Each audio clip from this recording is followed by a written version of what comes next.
Hola, hola, hola, mi gente. Hello, hello. Shocked the hell out of me. Gotta be ready, David. You Trying to never play- know. I was trying to play Tetris. God damn. You never know. David, this is the block. You never know. You never know it's going to pop off. The block. At least you did it with your clothes on this time.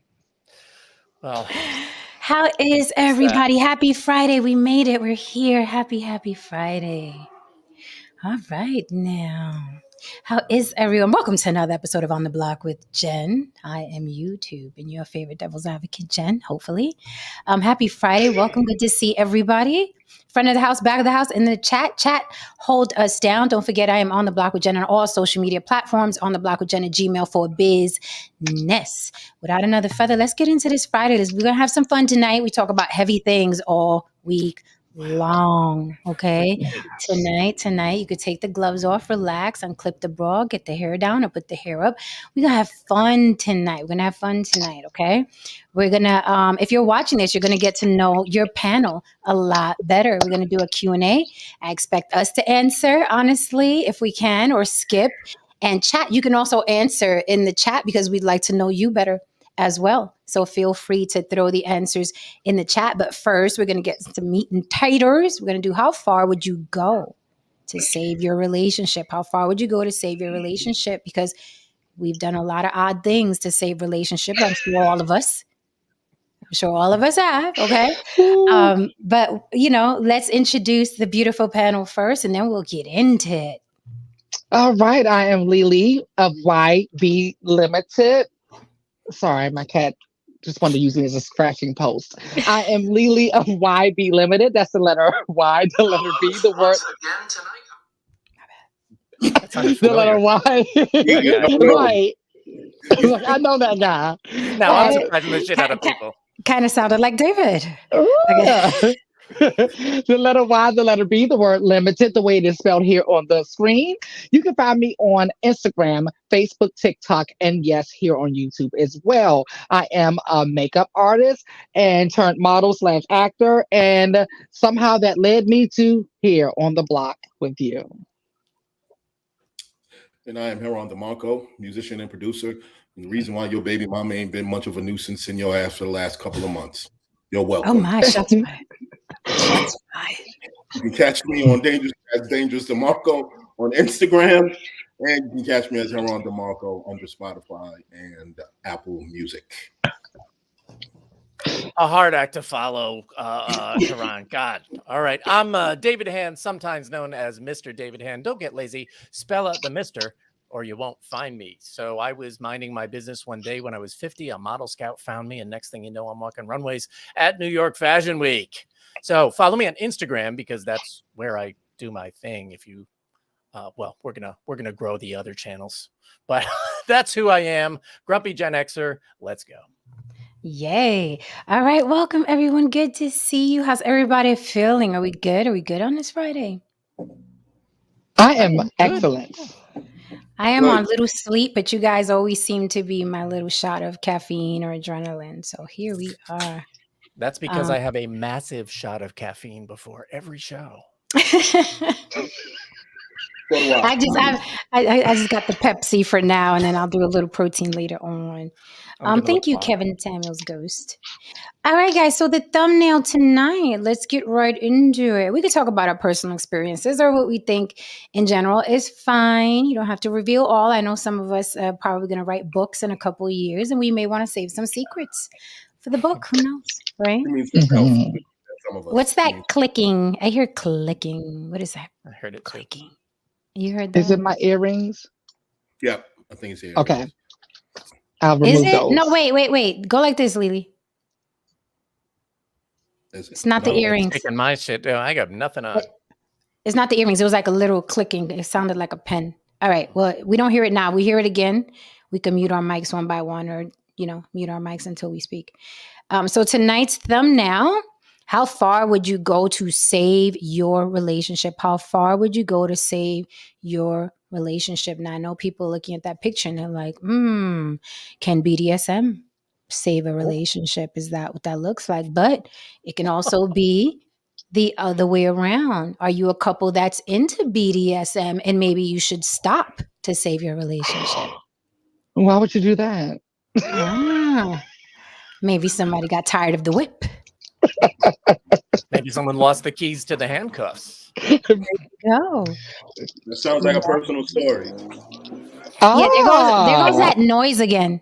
I hear the still back noise. there. Yeah, I hear it too. It's like water flowing or pen clicking. Just stay on mute until we speak. That's Okay, fine. That'll be better yeah. because it's a weird noise. Okay, guys. So, what is? Let's straight out. What is the furthest you've gone to save a relationship? Apologize. Oh, universe forbid you had to apologize, Haran. Lord Almighty. Do tell. Elaborate. The painstaking, grueling task of apology. Oh God, that my blood pressure was elevated. It was, I was breathing hard. I'm sorry. You had to go through that. I hate that for you. Horrible person. So you were in a relationship. It was on the verge of its demise, and you apologized for what, sir? Completely neglecting her when I did not have to.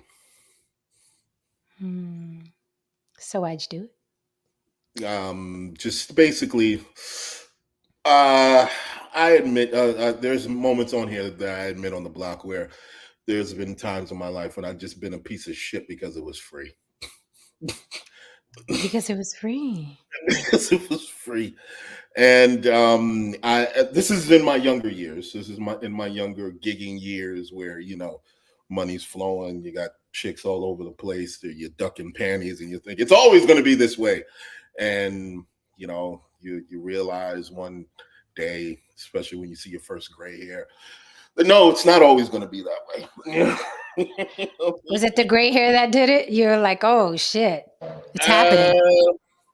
A few bounce checks and a gray hair, yeah, it can do it. It can bring a guy down to reality. Like, I don't know, it doesn't get in my way at all. You know what I mean? Well, for me, it was like, it put me in a space like, okay, I am human.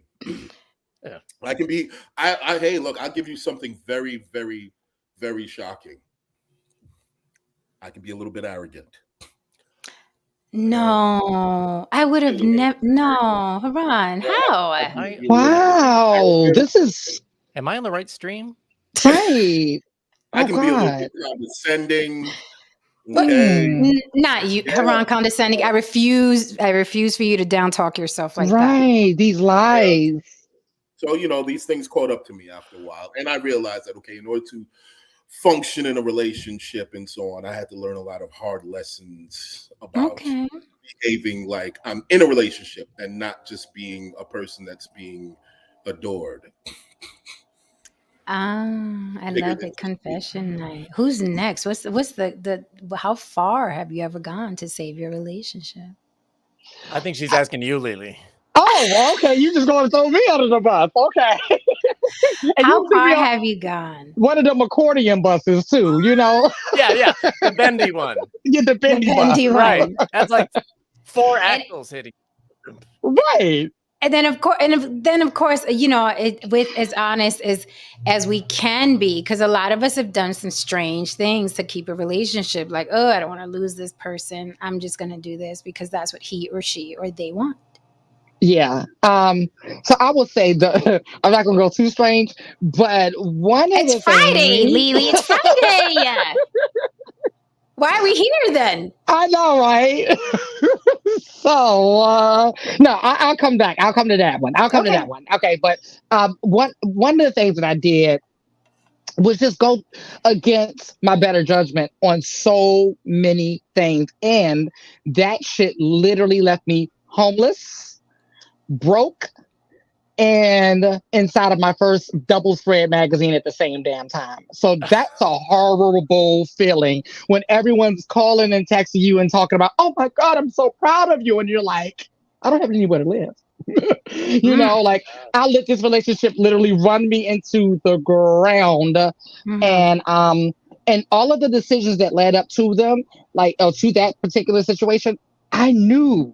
I didn't know I was going to end up fucking homeless, but I knew that I should not have been. It just was like on my own, I would have never done those things. Irresponsible financial choices is pretty much what led us there, and that's just not how I rock Mhm. in life. But I was trying to save the relationship. And really, I wasn't even trying to save the relationship. I was just trying to save from a damn argument for that day. Oh Right. So wow. I'm making these law, and you hear me say this a lot. Either you're gonna pay on the front end or you're gonna pay on the back end, but the back end comes with Right. interest. And that Mhm. interest was high. So yeah, it saved the argument that day, but ended up homeless. Shit, David. Look, I am a bad one to ask because Uh-oh. You've done it all.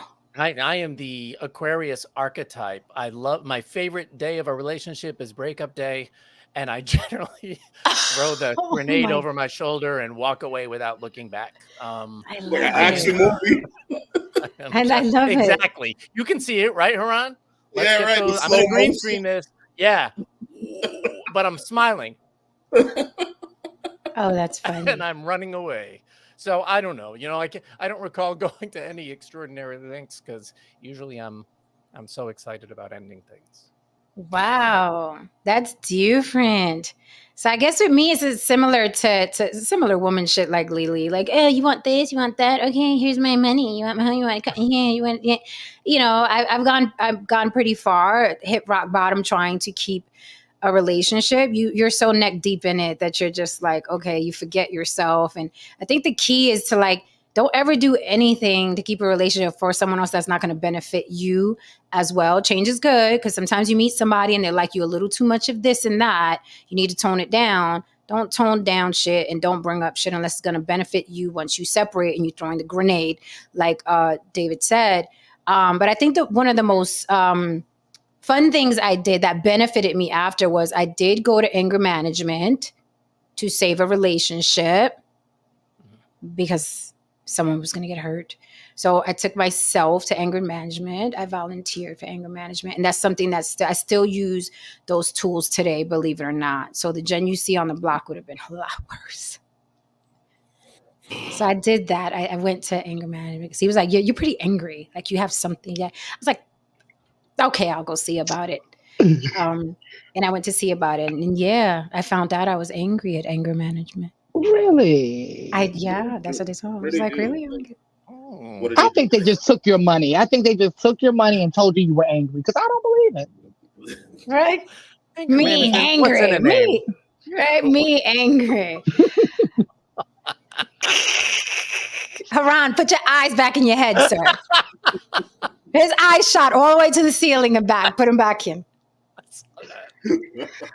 No, it was pretty cool though. It was literally like a 12-step program, except for like anger. Very interesting, the stories that you hear. And it's like, like with anything else, you think you got it bad, and then you sit at that table, and then 10 people are like, my dad held my head underwater to see how long it would take for me to die, and here I am today. And you're like, shit. All right, then. Okay. So I did that. I think that was like Lily said, her story, that was pretty damn far to go, losing everything to keep a clown.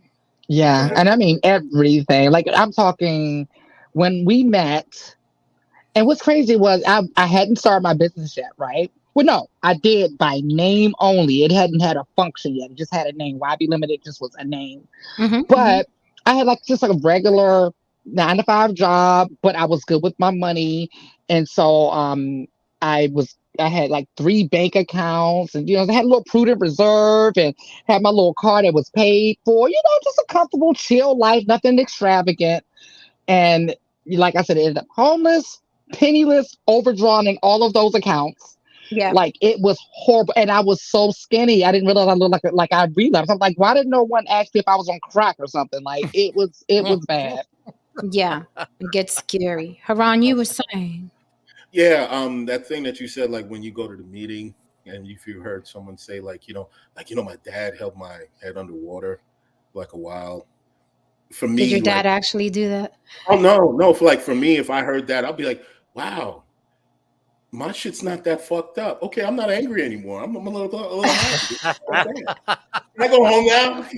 I mean, clearly I'm not beating that. So it's like, this literally is a bright side to this. So it's Right. I mean, they give you great tools. I made it to therapy once. Once. That is probably the we had a couple visits of couple therapy, and that was all I needed to decide the therapist was full of shit, and that ended. So it didn't end us, at least not at that point, but ultimately.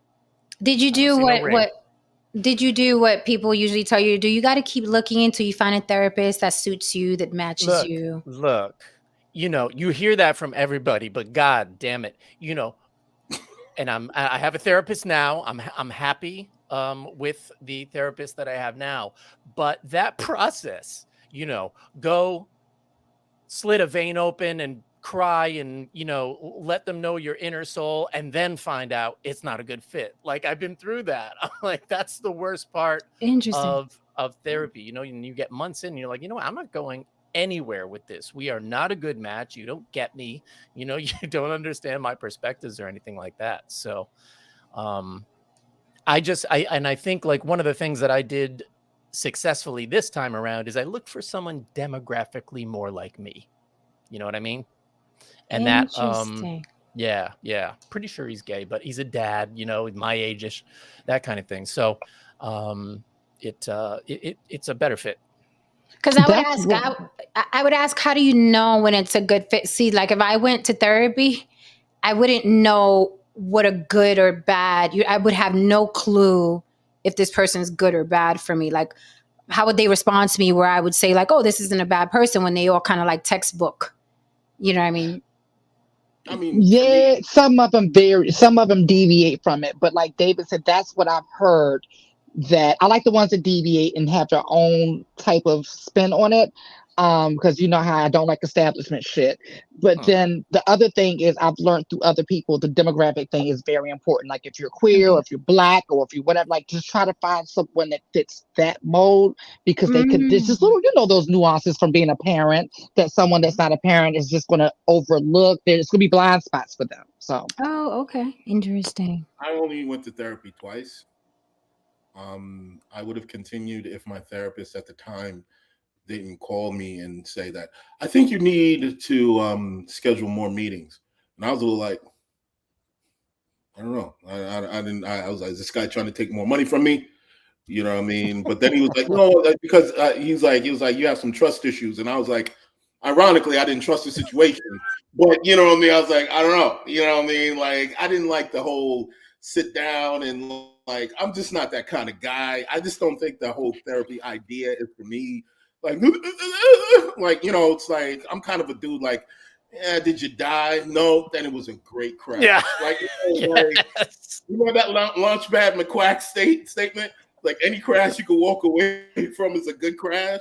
I kind of live my life that way. Be like, if you didn't die, it's like, it's okay. Okay, but however, Mr. DeMarco, is that true, or are you just using that as a shield to cover from your feelings? See, here's the thing. When they start saying shit like that, that's when it's like, yeah, I gotta go, man. I gotta go, bro. It's the glasses has Jen empowered in therapy land right now. That's what it is. And then they get the notebook out, and when Is it? The glasses, I'm covering up, no cleavage, so I'm all in now. Hypnotic rhinestones. He's writing, and I'm looking at him like, the fuck is he writing? Like, I don't know. Right? Can I this see motherfucker that? Crazy. Right. This motherfucker crazy. Or maybe just lunch the lunch order. Okay, I'm gonna Right. You're thinking mother issues, and he's writing beef burrito, no cilantro. But I will say this though, and Jen, you made me think about this.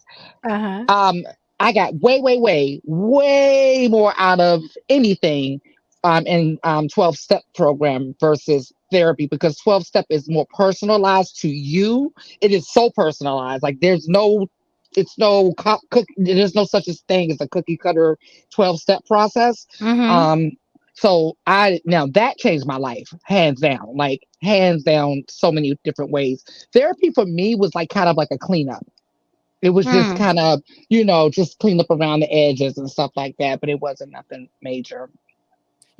Like linking that to something Haran said earlier. When I was 28, I decided that I had a very bad night of drinking. And the next day I said, I'm never doing this again. And I just stopped drinking overnight. Boom, done, right? 5 years later, this guy who was a vendor for the company I was working for says, well, you're probably still acting like an alcoholic. You should go to AA. So I was the open-minded individual. I said, all right, I'll check it out. And I started going to some meetings, and it wound up turning into sort of imposter syndrome, right? I'm thinking here's these guys talking about, abusing their families or spending a month in the hospital, like peeing blood and everything like that. And I'm like, I just embarrassed myself. I just don't ever want to feel like that. You know what I mean? Right. And I didn't have that, I had dead alcoholics on both sides of my family everywhere.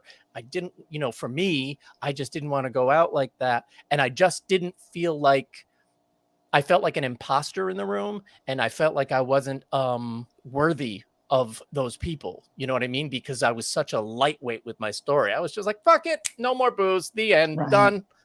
Pass me that spliff, please. Yeah. Right. But you know what I mean? So it was easy peasy. And then these folks are really like pouring their hearts out. And I'm like, I'm going to do my little exit slowly. Where's the bathroom? Right. I'll be right back. That's interesting. I can imagine that, because it's kind of like you're coming in with your story of like, you took in the initiative. You're like, you just jumped out the window. You were like, I'm good. And these people are like, yeah, it all ended after I saw my child burned alive, after I was driving. Jeez. They're like, yeah, I just kind of stopped. Yeah, I peed the bed and stopped. It makes you just look. Everybody's looking at you like you're a poser. That's some shit like that. Yes. It's not a real alcoholic. So props and honor to everyone in the programs, but I couldn't. My story's kind of was not worthy of it. Yeah. My story is kind of the same way. However, I thought I was having a small heart attack. That's why I stopped that day. It wasn't. So you're like PTSD light. How long ago? Well, Haran, you're not Haran. No, we've spoken. I think you and I both need therapy. A good therapist. A good one. The good one. The good Look, one. I never said I didn't. Okay. I just said I don't like sitting down and doing that shit. Okay. Fair enough. But you know what's so funny? Like with going to meetings and stuff, like how they sound depending on the tax bracket, it is hilarious, the difference. Really? Because down south is still very segregated. Okay, don't let nobody tell you any different. It is everybody knows their place and they stick and stay with it, right? And so there's meetings on one side of town where everyone's tax bracket and you even have this, the big stars and stuff go and stuff like that. Then you have like the other side of town, right? So I mean, the other side of town, you got the kids flying in. Like motherfucker, fuck you. You got all that, and I loved it. I loved it because I was just coming off the streets. I was like, oh, I'm home. I was thinking that like they were gonna be like, okay, guys, like we're gonna pray, and I was like, if they started that shit, I gotta go because I literally just came off the streets. That's all I knew at that time. So when I saw a cheer fly and a cup of hot coffee, I said, oh well, shit, let me go ahead and take my seat. I'm in the right place. Right. Wow. So then that's where I actually initially started my recovery. But then as I started getting better, the toxicity wasn't sitting as well with me. So I had to move to a middle ground side of town, and then was cool. But then I tried the other side of town. Oh, that's when it was funny. It was like, oh, darling, I crashed my Jag again this week. Like it was just like, listen. It was the craziest stuff. It was like, and oh my God, my mother took my Mercedes that she gave to me. She should have never gave it to me if I could fucking drink and drive in it. And I'm like, it sounds completely different. So do you think, I've always thought, and I don't know anything about therapy, but I've always thought, thank you, Dwayne Rhodes, for the super chat. We see you, darling. I always thought by the time a couple gets to therapy, if you don't do it pre-relationship, once it's in the middle at the end, in my honest opinion, humble opinion, once you go to couples therapy, y'all are done. You're just trying to find a way to keep it together. The You're stats just say trying to that find a though, way to keep right? it together. Don't the stats say that? Like, I forgot what the stats are, but they pretty much say it's all right. They say the stats say it. Oh, okay. So I wasn't wrong. Because I'm like, once you're looking for a third party to help with the shit you guys got going on, yeah, I don't It's know. kind of like cancer. You know what I mean? It's honestly like a lot of times, like by the time they find it, it's probably too late. You know what I mean? You know, I hate to be morbid, but you know, it is kind of the same way because see, here's the things with human beings, and we've all done it. We really underestimate prevention. Yeah. Underestimate the concept of prevention.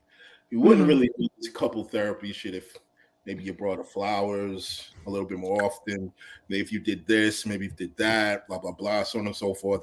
If you were a little bit more open and kind to each other in the beginning and really respect your relationship, maybe you wouldn't be here in couples therapy. Now you're at couples therapy because you want the cure. You want a quick fix. You want it to happen. Well, you know what though? This is how I look at it. I feel like one of the issues is when most couples are going to couples therapy, it's usually one party that's suggesting it and the other one reluctantly going. Yeah. That was my story. Same relationship, same exact relationship I was talking about earlier. That was our last ditch effort, and it was me like, oh my god, we need to go to therapy, and he's like, okay, whatever. So then we get there. She gives gives you the assignments and stuff, and the following week, no, what she did was because she was doing it like we'll see her together and then see her individually type of situation. And so basically he wasn't doing the assignments because that wasn't his idea. That's not what he wanted to do. He's like the typical guy, especially a race bale black man, that's not going to do therapy. He was just like, why am I doing this? This is stupid. This is what white people do, So it's usually one party that wants to do it. So if both parties aren't willing, it's not going to No, work. that's true. There's always one person that's like, hey, I think we should go to therapy. And then another person's reluctant. It doesn't want to go. And then they finally give in. You're right. It's usually that one person. We need therapy. And then the therapy asks the other person, why are you here today? And that person says, because he made me fucking come here. Like, yeah, exactly. That's how it went down with us. And frankly, I think the best form of therapy we ever had was like getting in a big argument and then going over to friends' house, friends who are also a couple, and people who know us intimately, well, not like that kind of intimately. They were lesbians, but you know what I mean? People who really know the people that we are.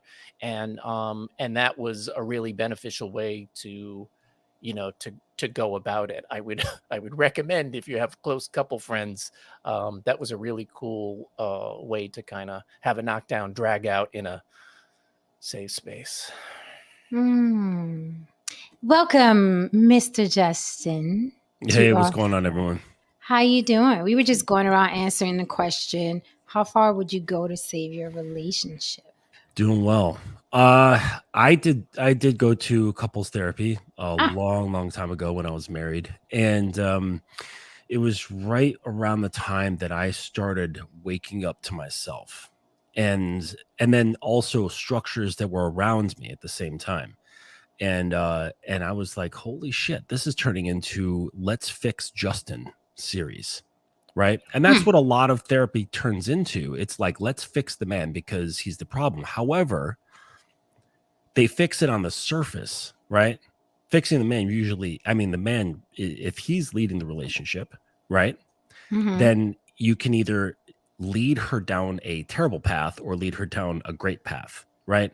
And so, but it wasn't going deep enough, and it was just going like very, very surface, very superficial, very much by the book. So it's like surface dwellers treating surface dwellers for surface dweller crap. And then as the more I kind of got immersed in myself and more immersed in what one would call the game, I started waking up and started becoming more enlightened to myself and like what's really going on. And it's all a bunch of crap. Like relationship therapy is just a bunch of nonsense. It really is. Now I say that with a very thin, loose blanket because that would require me seeing like probably hundreds of relationship counselors and then saying, okay, you're all a crap. So I've only been to 2. So take that. So with it's a just grain of crap. salt. Well, I mean, let's be fair, the man usually is the problem. Well, yeah, I would agree with that because because I'm serious. Because if a woman is creating a problem, he's allowing it to happen. You know, that's not how I meant it, but I knew you would take that point of view. Right. But that's not how I meant it. The reason why I say that is because I've always thought that men and women are raised to not get along, to not be able to cohabitate. I just think the way we're reared, like everything that little girls, I'm going to say females. I know some people, whatever, female. I think the way females are raised in comparison to how males are raised are completely polar opposites. Then you expect these people to come together and make something work. What am I talking about specifically? Men are raised very loosely sexually, commitment-wise, while women, since the time we're born and they put that little pink dress on us, we are told you are supposed to commit, you're supposed to be submissive, subservient, your man is going to tell you what to do and you're going to do it and blah, blah. And men are like, whatever, she's going to follow my lead. I don't have to do much. I just have to come in with a penis. And then you get those two people together. I don't know if that's really taught. Right. It's taught. What's not taught? What you're saying it's only taught if that's what's seen. So if you've got a family that's operating in a certain way, then that's what the kids see. If you don't have a family, right, and divorce is extremely high in this country, where kids aren't raised with any kind of dynamic. Right. They just see one or the other parent, and then the other parent pops in every now and then, and they see that weird interaction. And, maybe the mom has a boyfriend every now and then, or maybe she doesn't. Maybe dad has a girlfriend every now and then, or maybe he doesn't. And they don't get to see a solid, consistent interaction between a man and a woman working in a cohesive manner. And the reason I'll give you pushback on that, because even if you don't see it in the home, our entire society is set up that man is the head of household. He is leading. He is the worker bee. And from the 1940s, 50s, she was coming in with the pie. So even if you didn't have that in your home, society in general, girls wear pink, boys wear blue. You know what I mean? Big daddy works with the beard and mommy stays home and has the baby. So it's all over us. Even if it's not in the home, we see it everywhere we go. Yeah. There's influences from everywhere. And that's part of the problem, because before there was this massive influence of media, we just had our family, right? Like if you go back that far, right? Like I'm 46 years old. If I go back to like my grandfather's day, he didn't have influences. He had his business, the people that he worked with, and his family. That was it. Maybe a couple of close friends. That was his circle of influence. Maybe the news, but it only appeared in print. So if he didn't want to see it, he just didn't fucking read it. That's it. Wait, so your grandfather was on the planet by himself? He didn't have peers? He didn't have coworkers? He didn't see people on the train? He didn't see people in the store? No, I just told you that. He had his family, probably a couple of close friends, some coworkers and employees, and that was it. It wasn't this expanded consciousness of identity through media, both coming in and going out, right? And so it was a lot easier to maintain that sort of like, okay, this is the model, because your kids didn't see much of anything either. They had like a couple close friends, some school buddies, and their family, and that was it. So yeah, you're right.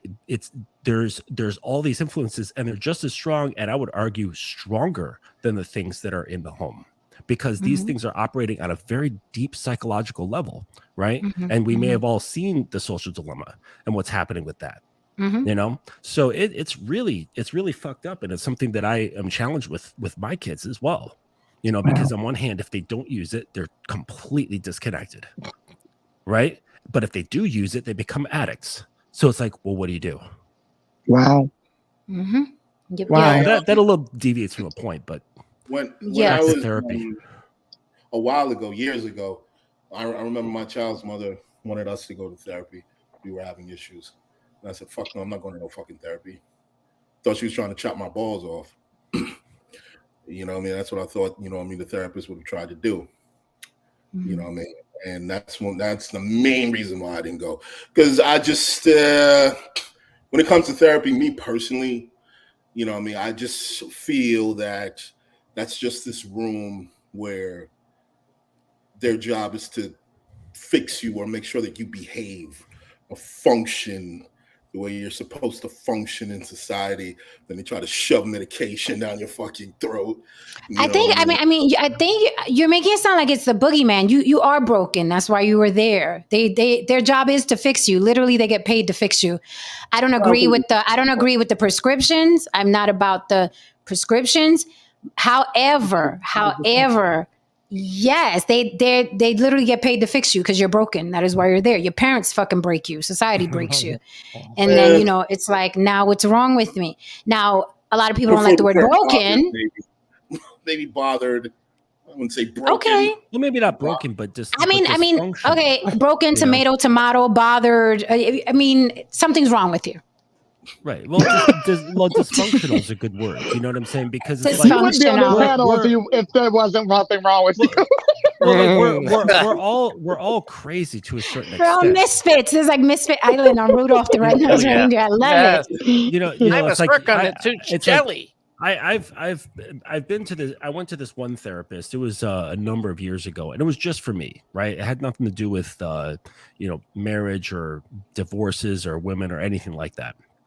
And that's when I was becoming more aware of what was going on.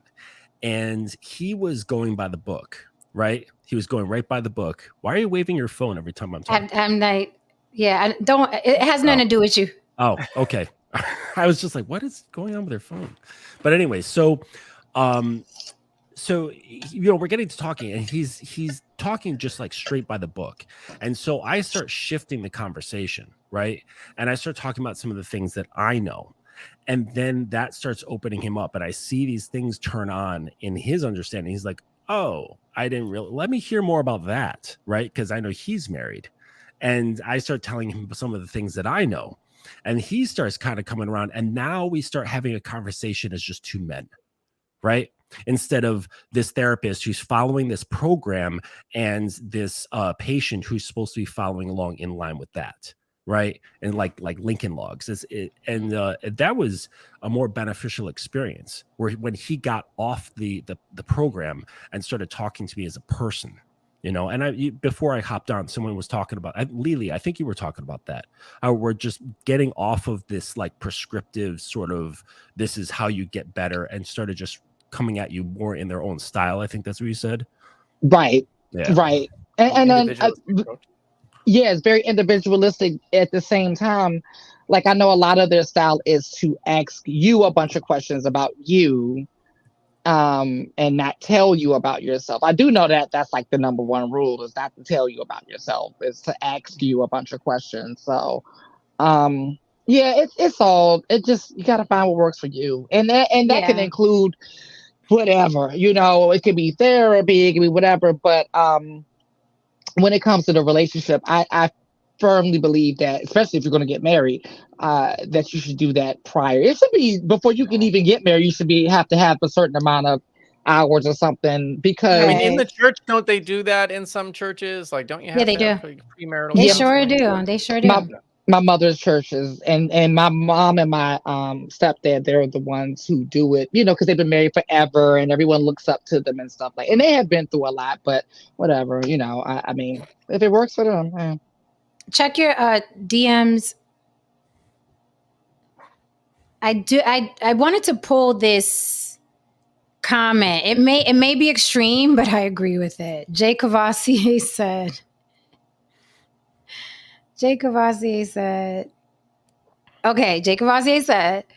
I just think we're incompatible in that regard. Cohabitation marks the beginning of the end. And he says all of that pettiness and nitpicking, bickering could be avoided by simply having your own stuff. just my thoughts. Those are your thoughts and my thoughts as well, Jay Cavassier. I'm one of those people that it's like, I just think, I don't know, I'll probably be alone in this thought, but I just think like people are raised so damned differently. Beliefs, folding towels, how you put the fucking spoons away. Why'd you fold that like that? Don't fold that like that. And it's really hard. People talk a good game about like, yeah, you got to be compatible, but seldom are people fucking compatible, right? It's just like, you know, this is how I do the shit that I do, and how you do the shit you do is disturbing me. And I think in the beginning, it's easy to overlook. But if you notice, irreconcilable differences or incompatibility is what usually ends a relationship. And it's usually those things that now that the whimsy is gone and rose-colored glasses are off, now it bothers me how you folded the towel, and it's bothered me for 10 fucking years. But now I'm going to tell you that is, and now I've had it the way you fold the towels. And of course I'm making light of it, but it's usually the stuff. It's not even like you're doing new stuff that bothers me. You've always been that way. And I've always been this way. We've always been this way. It's just that in the beginning, we overlook it because the sex is good and it feels good. And you love me, little old me. Well, I love little old you too. And then it's like people forget you're still that person. So as the years go on, of course you get lazy with the relationship. It's like, I don't have to fucking match my bra and my panty anymore. I'm fucking tired. I just got home from work. This is what it is. And men, men the same. Like, I don't want to hear you talking to me. I want to watch this game. I really want to watch this game. So I don't know. I agree with Jay Cavassier. Like if I think the ideal, and when I start dating again, and I have to update you guys on the fisherman. Oh, I heard that, man. Hey, I get it. I get it. You haven't gone on a when's the last before this? When's the last time you went on a date? Before the fisherman, the recent fisherman. An official date, like a guy asked me out to dinner, probably 6 years ago. Right. So it's like so you know that he's not the guy, but you're like, all right, he's tall, he's good looking, he's got like a number of check boxes. You're like, okay, at least if I go out, it'll be something nice to look at, and I'll probably have a good time if I can keep the conversation away from fishing. Correct. So, but he's not the guy. No, he's not the guy. And here's the thing. He doesn't have to be the guy because I'm not looking for the guy. Right. No, no. I didn't say that you're looking for the guy. You already know he isn't. No, he's not the guy. And I'm not the girl. And I'm not the girl for him. The guy, like, no, not for him. Just like you already knew that he wasn't turning those gears. Right. Well, see, I didn't. No, not all the way, because we've never seen each other in person. So during the span of the 10 years, we've turned each other's gears via the virtual world, right? But we've never seen each other in person. So I was I guess I'm talking about a different kind of gear turning. Okay. But I have a story about towels. You brought up towels. I got to let me finish, Justin. Okay, yeah, go ahead. Okay, so so good looking guy, whatever. Now we're in the same state. Why not? You know how sometimes you meet someone in person and it's like their vibe, their aura, their smell. It's like, oh my God, I'm digging you more now that I can touch and smell it. We don't know in this virtual world, right? So we see each other. I met Glenn. Like fish. No, I didn't. No, I didn't.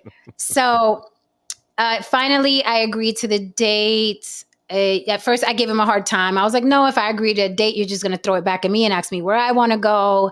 And then when we do talk on FaceTime, you don't have much to say. So he replied and he was like, listen, maybe it was an off day. I do have a lot to say. I'm looking forward to our conversation. And I have a place for us to go, for the record. I said, you know what? Okay, cool. Europe. So he was like, give me till Wednesday. I'll hit you back. I'm like, cool. It's whatever. Keep it light. Right.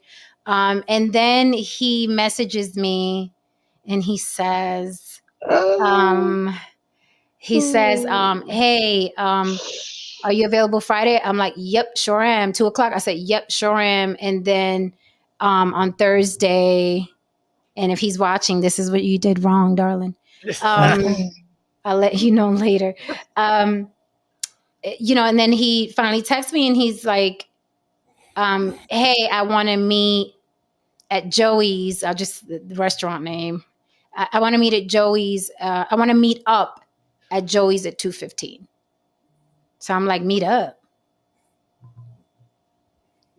What do you mean meet? I meet up with my girlfriends. You want to take me out on a date? It's been 10 fucking years. You pull up to where the fuck I live. What is this meet up? Like what?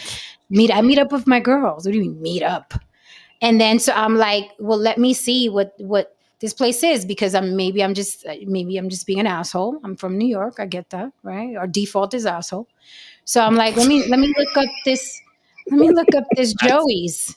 So I Google Joey's. I see where it is, and I'm like, oh, in Saltindra, it's a fucking Mexican restaurant. The worst food. I hate Mexican food. I love my Mexican people. I love my Mexicali folks. I hate their fucking food. Like if you asked me, at least it wasn't surf and turf. If I would have rathered surf and turf. Right. I could have did surf and turf. Surf and turf. Oh my God, I'm offended. I feel attacked. You know what I mean? Some little surf and turf would have been amazing. A little lobster tail, a little steak, right? So that completely just turned me off. I didn't reply. And today is Friday? Ooh. Yes.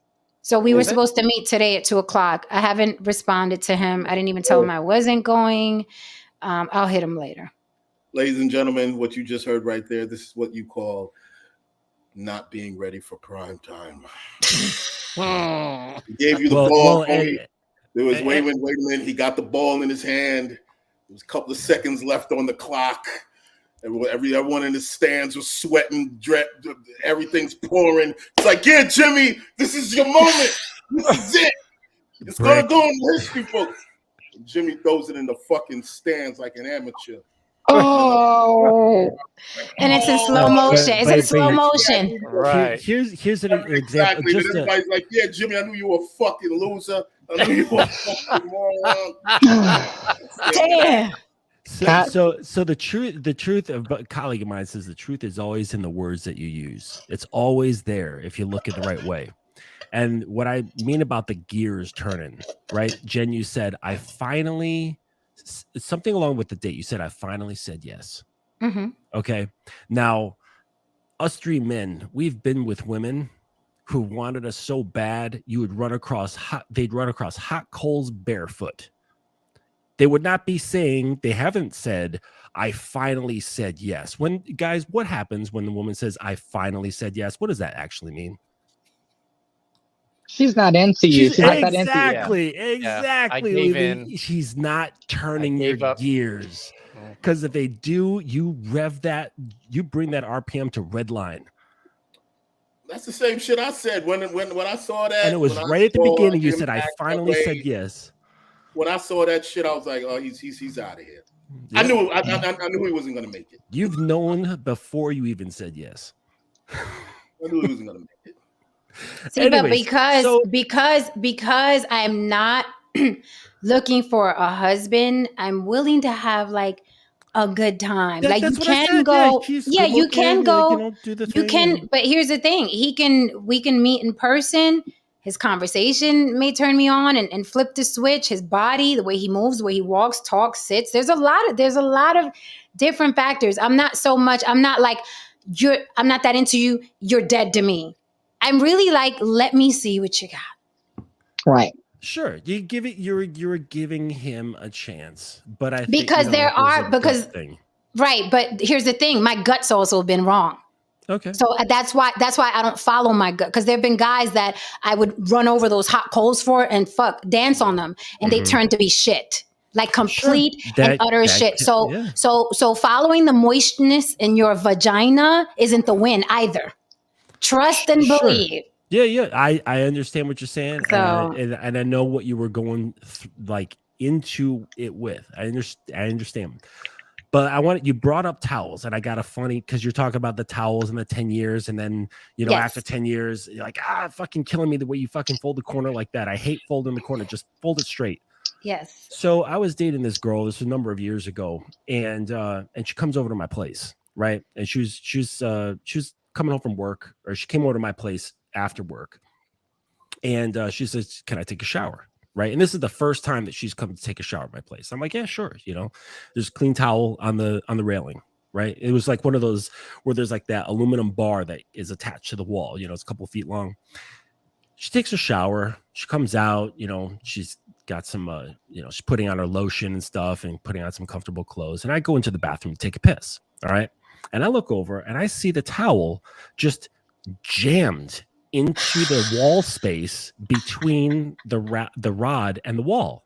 And I'm like, that's bizarre. I have never seen someone try to dry a towel this way. I'm thinking, okay, maybe she just at work, long day, just wasn't thinking, just a small action. You know what I mean? Just wasn't really thinking about it. Just like tossed it there and then just went on her business. So I just let it ride. Okay. I unfolded it, did it the way it's supposed to be so it doesn't grow mildew, so on. Maybe like a week or two later, same thing. She comes over after work, takes a shower, and the towel is there again. I'm like, this is ingrained behavior, right? This is now a pattern. Okay. Who does that though? So, I her take towel this- stinks I at said, home. I said, baby, come here. And she walks in there, and I said, what's this? She goes, that's the towel. I said, no, that is a towel, but that's not how you dry a used towel. When you come here after your shower, you're going to unfurl the towel and hang it properly over the rod so it doesn't grow mildew. Do you understand? And she said, yes. And then from that point on, she never stuffed her towel in my rod, at least at that point. Right. So that like, it's so you can't wait 10 years, right? If you're going to check behavior, you have to check it immediately. Well, I will say I can't get with that because human beings are not puppies. They're not dogs. You know, I check treat human behavior beings, like I treat human beings like puppies. Hey, vaya con Dios. Jay Cavassier says the beginning of the end. Do you think that I was being too hard on him? You think I should have met up with him? You think I should have been like, honestly, what do you guys think? Should I? I'll put myself in the hot seat. If you didn't want to go, don't go. If you didn't want to go, don't go. Because let me tell you something. If you bring, and this is from the perspective of a man. Do you think I was being harsh? You think I was being too? No. You know what I mean? You do whatever works for you. If I meet up with a woman and already, if I don't feel the energy that she wants to be there, that she's ready to have a good time, like this is going to be something explosive, I'm not in the mood to convince anybody. You know what I mean? Mm-hmm. You know what I mean? If you're in there with an adversarial energy, you know what I mean? Immediately, like, no, we're not doing this. I'm going to fuck home. You know what I mean? You go wherever the fuck you're going. You know what I mean? But if initially, because I can feel it, I can look into a woman's eyes and be like, okay, it's going to be a night. This might even end great for both of us. You know what I mean? If I don't feel that, I'm like, I'm out of here, man. No, and listen, I was ready to go. Like I was looking forward to it. I wasn't going begrudgingly. I made my hair appointment. I was going there at 10 a.m. I was going to be fresh to death. Like this is the first time we see because each you other. had the hair appointment, or you just said? Oh no, I canceled my hair appointment. I canceled my hair appointment. Literally after I saw that bullet. Yeah, because I had my hair done recently, but I was gonna do it again, so it could be like all fluffy and cute. And then when I saw that message, I was like, wah, wah, wah. I text my stylist and I'm like, I'll see you in a couple days. Like I'm not gonna. It's just what we're not gonna do. Yeah, when it goes back to the coffee date, dun, dun, dun. But it goes back to like you're putting little effort. I was about to go all out so you can come pick me up and we can have this great time. It's Friday night. It's beautiful. It's Vegas. And I'm like, you're telling me let's meet up at some Mexican restaurant. No, we will not. It's a little non-committal. It's a little soft and mushy. You know what I mean? You want someone to come at you with a plan. And if you don't like it, you want them to have a back pocket plan. How hard is Let that? me ask you this at kickoffs of relationships. And Lily, I think you and I have discussed this before. So I will kind of pitch it to Haran and Jen. Like one of those pass-fail tests in the beginning for me is this. We've all heard that expression, don't go to bed angry, right? Right. Mm-hmm. Right. What does that mean, Jen? And what does that mean, Haran? So like to you individually, what does that mean? To me individually, it just means if you got into an argument, like with your spouse or your mate or your lover or whatever, make sure you iron it out, apologize if you must, but settle it before you go to bed. Because it's just another way of saying resentment. Like, don't go to bed holding that because it just festers and grows, right? So settle it, iron it out before you lay your bed. I mean, Haran? the same exact thing, and I can see the logic in that because, there's been moments when I've awakened in the middle of the night and I've turned my head when there was enough light. I looked at this woman, and under the notion that we did not fix it, and I've looked at the woman and I said to myself, "This fucking broad ain't shit." I thought you were gonna shake her and say, "Get the fuck out." Why are you still here? Oh, it almost happened. There was times when that has happened, sir. Almost happened. I'll tell you why I asked. I asked because I think I'm on a slightly different team than both of you. All right. Okay.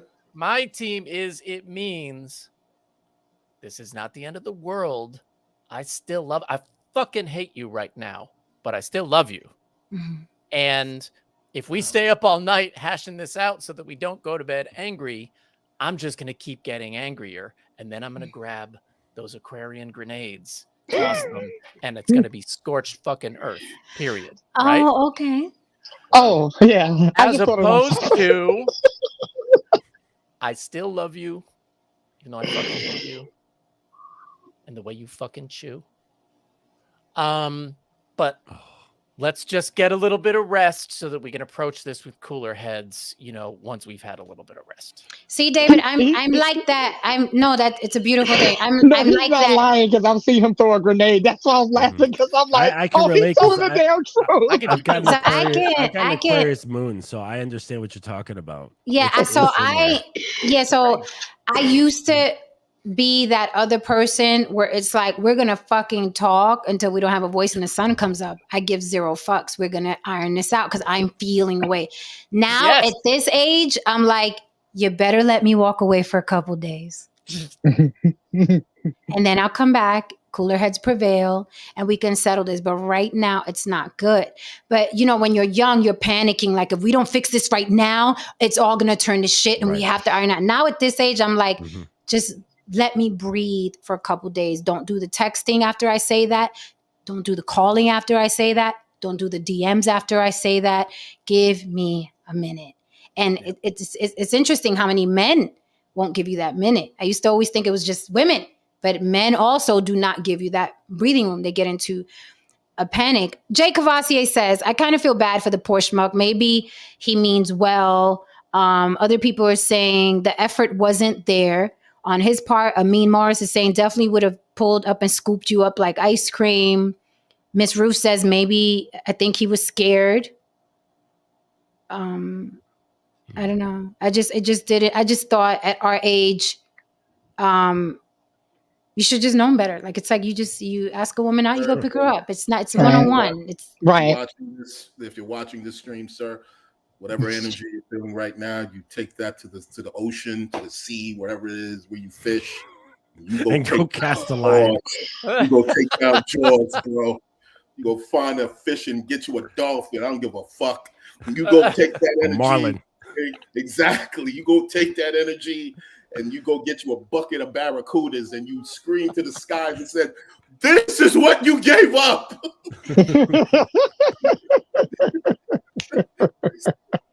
darn. Oh, I mean, shit. He's a good look, man. There's some good breed in there.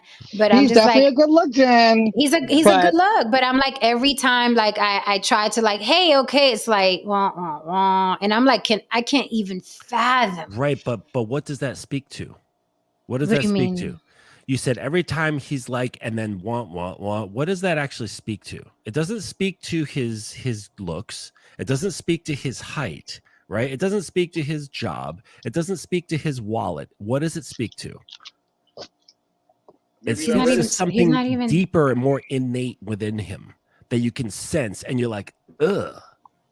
Well, he's not Despite his- even tall. He's not a This- tall guy. Oh, either. okay, but I just figured maybe he was. But I mean, because you're like tiny, so Well, he's taller than me for sure. right. So, but you get what I'm saying here.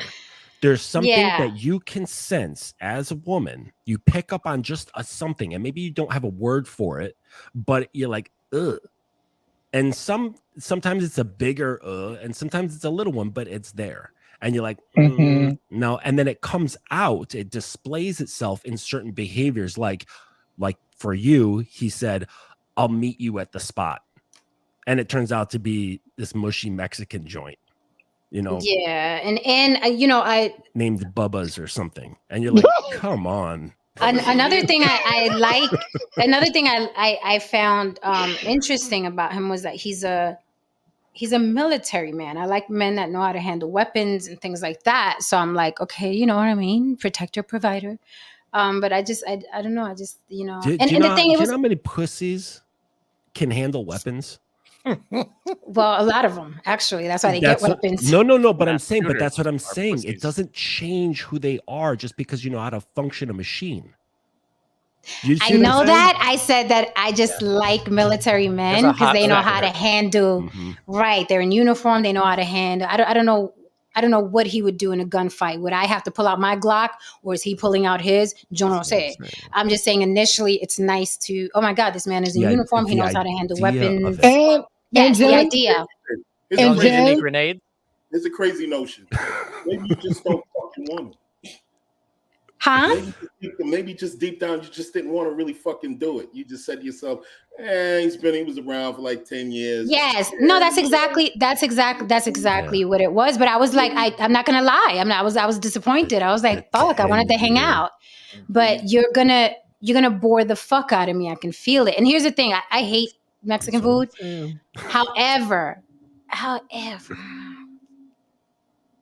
we would have got there. We could have made a joke out of it. I could have been like, just give me the taco with nothing in it. We could have, I wouldn't have went in there like, oh, Mexican. I would have been like, this is going to be funny, but I hate Mexican food.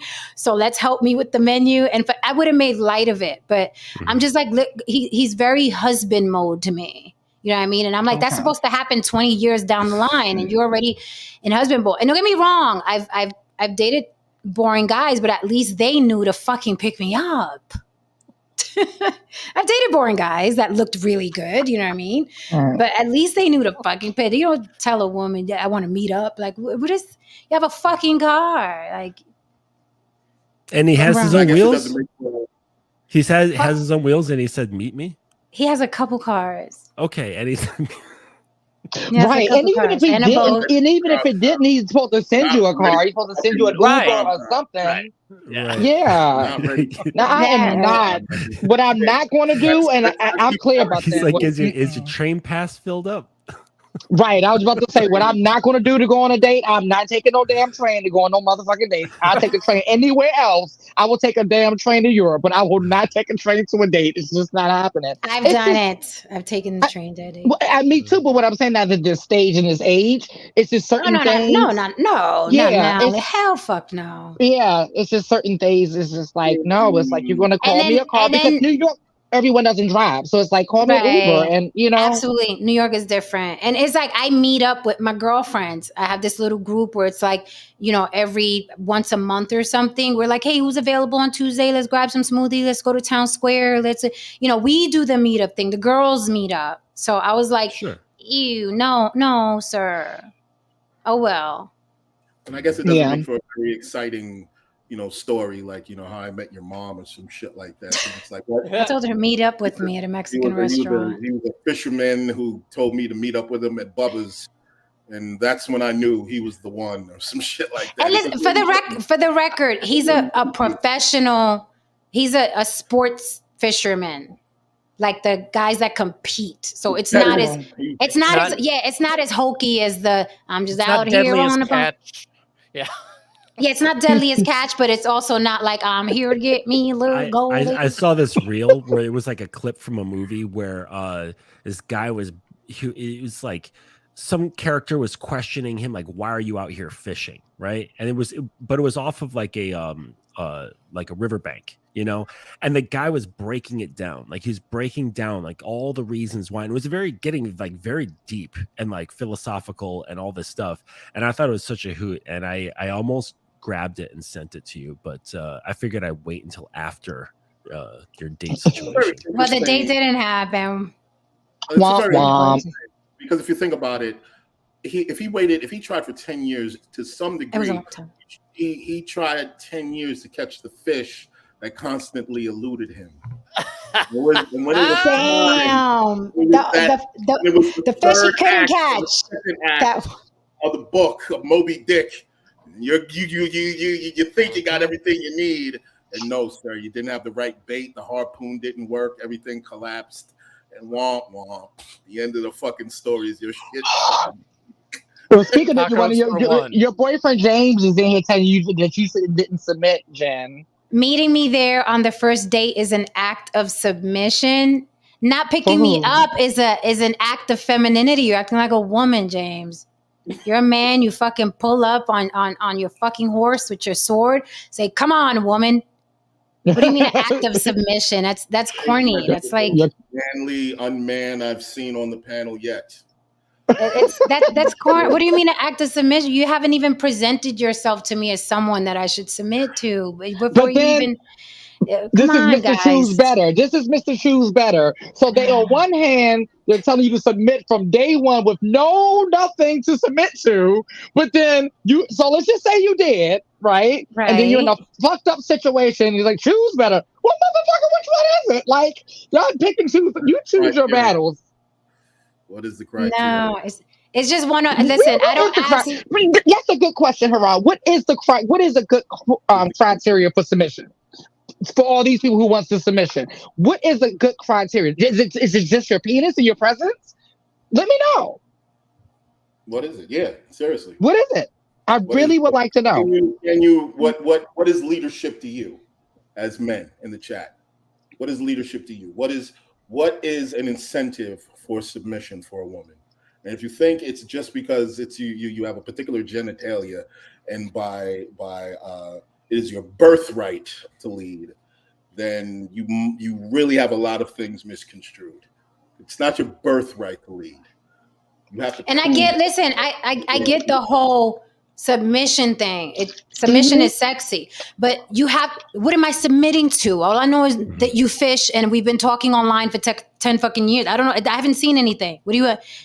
You know what I mean? Even fucking lions. The fucking lion takes everybody's head off before he goes to freaking mate with what am I? Why am I submitting to who? Right. To what? Well, I'll tell you this. If any guy is needing it, wanting it, seeking it, paying attention to it, it is leading you. That includes submission, that includes sex, that includes her body, that includes anything it is about her. That means you're following it, right? You're being driven and you're following those impulses, which is usually tied to some sort of psychological need to satisfy within yourself, or else why would you be seeking it out, right? So these guys who are all about wanting submission from a woman, they actually will never, ever get it unless by force, right? Or coercion, right? Or running her down or wearing her down, right? It's not just going to be a willful offering of it. And you only get the willful offering of it when you don't seek it. The same thing when you're running after a woman to have sex with her, you're actually being led by that desire. And you actually get more when you don't, or when you're not led by those impulses. I will say this. David, really wait, I want to hear from David because he is giving us De Niro right now. David's giving us De Niro, and I want to hear it. I'm like, what are we submitting to, though? You just like lay yourself down on his at his whims. Is that what we're talking about in terms of submission? Just like whatever he says, whatever hokey ass plan that he comes up with. There's layers to it, I think. Just go along with it.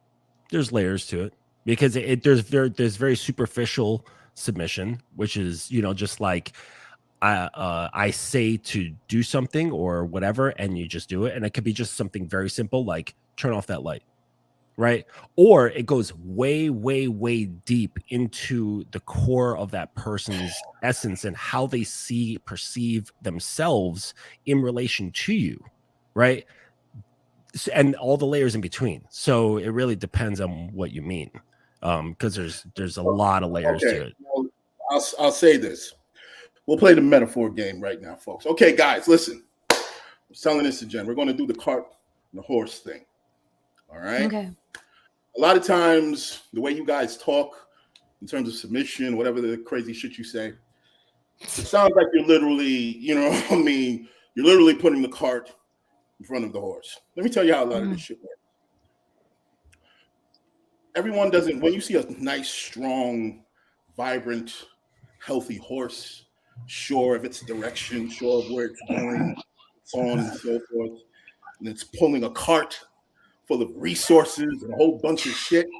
That cart looks like it looks like it's light, it's going in the direction it's supposed to go to, because that horse is confident. That horse knows where it's going, right? You're like, wow, that's a healthy horse. It's an amazing thing. I hope whoever's waiting for it, whatever's in that cart gets it. So, you know, you got that shit popping. Now, what if you see like a sickly horse? A horse that's way past his prime, maybe never even reached there. Maybe has a broken leg, looks really fucked up. Maybe even stops and eats everything in the fucking, you know what I mean, cart and shit like that. Greedy asshole. You know what I mean? Asshole. Filled with love or whatever the fuck you guys say. And then after it eats all that shit, it pulls this empty fucking cart wherever the fuck it is. And maybe it might make it to the destination eventually after it took a couple of wrong fucking turns. But in the end, guess what? The horse is there. It's a broken down fucking horse. And there's no more resources in the goddamn, you know what I mean, cart anymore. It's barren. It's damn near useless. And we're just looking at a sad situation. We're looking at a broken down fucking And you're horse bringing me down. and a resource. So I'm picturing this poor horse. You know what I'm saying? I mean, and that's a lot of times what happens with you guys. You drain the fuck out of these fucking women because you have no clue where the fuck you're going in life. And you just need to feed on them to feel like men. You have no direction. And by the time you get to wherever the fuck it is you're trying to get to, she's tired, she's broken. Fuck you. I'm out of Emaciated. Emaciated. Yeah. I didn't know where you were Nothing going with else that. to give you. And then you say, brilliant. God damn it, what a horrible and terrible and ungrateful cart. I gave it everything. I did my best. And that, ladies and gentlemen, is many of the relationships that I'm seeing. You're a bunch of sickly horses eating all the goddamn resources. Not a sickly horse. You're going. And that's it. So, James, thank you for the super chat, James. James Oko says, "You're not Cinderella. If you don't meet me there won't be a first date. We're both investing our time. I will pay, you show up. You damn right there won't be a first date. You're going to be eating by yourself. But here's the thing. You asking me, I say no, you lose." Period. It's that simple. It's that simple. Because we didn't ask you. You Because asked here's us. it, but You asked he us. We didn't ask you. But he expressed this as if I don't go on the date, I'm not going to eat. I'll stay home, cook myself a meal on 4 burners, honey, from scratch, and sit in front of Netflix. You'll be sitting there holding your dick, wondering what you said wrong and why I said I wasn't going to meet up with you. That's how it works. Well, also, Yeah, but I'm Right. holding my dick. remember I said the truth is in the words? He said, we're both investing our time. That phrase right there comes from a place of a man who sees himself as an equal with a woman, sees them on equal playing grounds, right? That is not a position of leadership. That says we're in this together. We're both coming here together. We're partners. How do you know That's James's voice? How do you just did James's voice? Listen. James about to come up here. James about to come up here. No, But that's you know me. what? That's the bad bitch phenomenon I will keep telling y'all about. And Justin just hit it right on the nose. These new men want to be bad bitches. They want to be treated like baddies. They want their nails on their head. Everything did. Put it in the bag. No, but I'm just saying They're like, but I this went is to the the salon too. this is why listening to, and I'm going to say the word thunder and lightning. This is why young men, and James is young. He's very You young. need a sound clip of thunder and lightning. You definitely need one of those. I do. This is why these young men should not be listening to the manosphere, because it is a bunch of men telling another bunch of men, and all they're doing is talking you out of pussy. Everything they're telling you, the manosphere is literally talking you out of pussy. This tough shit, you don't qualify for this tough talk. This is, whether people like it or not, this is the 6, 7, 8, 9 figure men could have this fucking attitude. All right. The creme de la creme. All right. And I'm talking about automatically out the gate. I know there's a 5 for 5 guy that can stand. I know he can be bad. He could be dominant. I'm talking about just aesthetically. And I use him all the time for fun. But if Jason Momoa walks in, he doesn't have to say a motherfucking thing. And he doesn't have to ask a woman for anything, because everybody's going to be wet in the room. And they're all going to be wondering, how can I get rid of this bitch so I can get over there? But the manosphere teaches you that you have that right and privilege, and you do not. You do not. So for you to say, you're not Cinderella if you don't meet me there, won't be a first date. You're saying that like I don't have 10 other motherfuckers who are trying to ask me out on a date. I'm not at the loss, you are. So you can talk tough, but you're going to be standing there holding your dick or hanging out with your boring girlfriend and hoping wishing it was me at the restaurant. Like, I hate the manosphere for that. I hate the manosphere for that. Stop telling these young guys that they have the privilege, the right to do this shit. So you're not in that position. You are not Andrew Tate.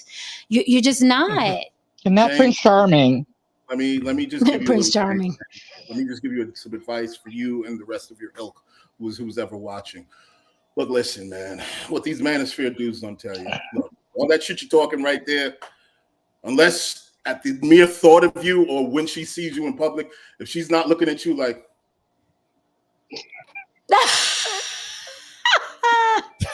you ain't that guy, man. I'm just saying, listen, I'm just saying.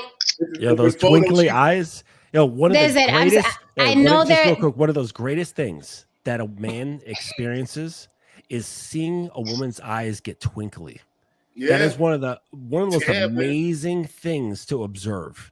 And you don't even realize this, maybe realize it on like a visceral, more emotional state, but you don't know what it looks like. But we do.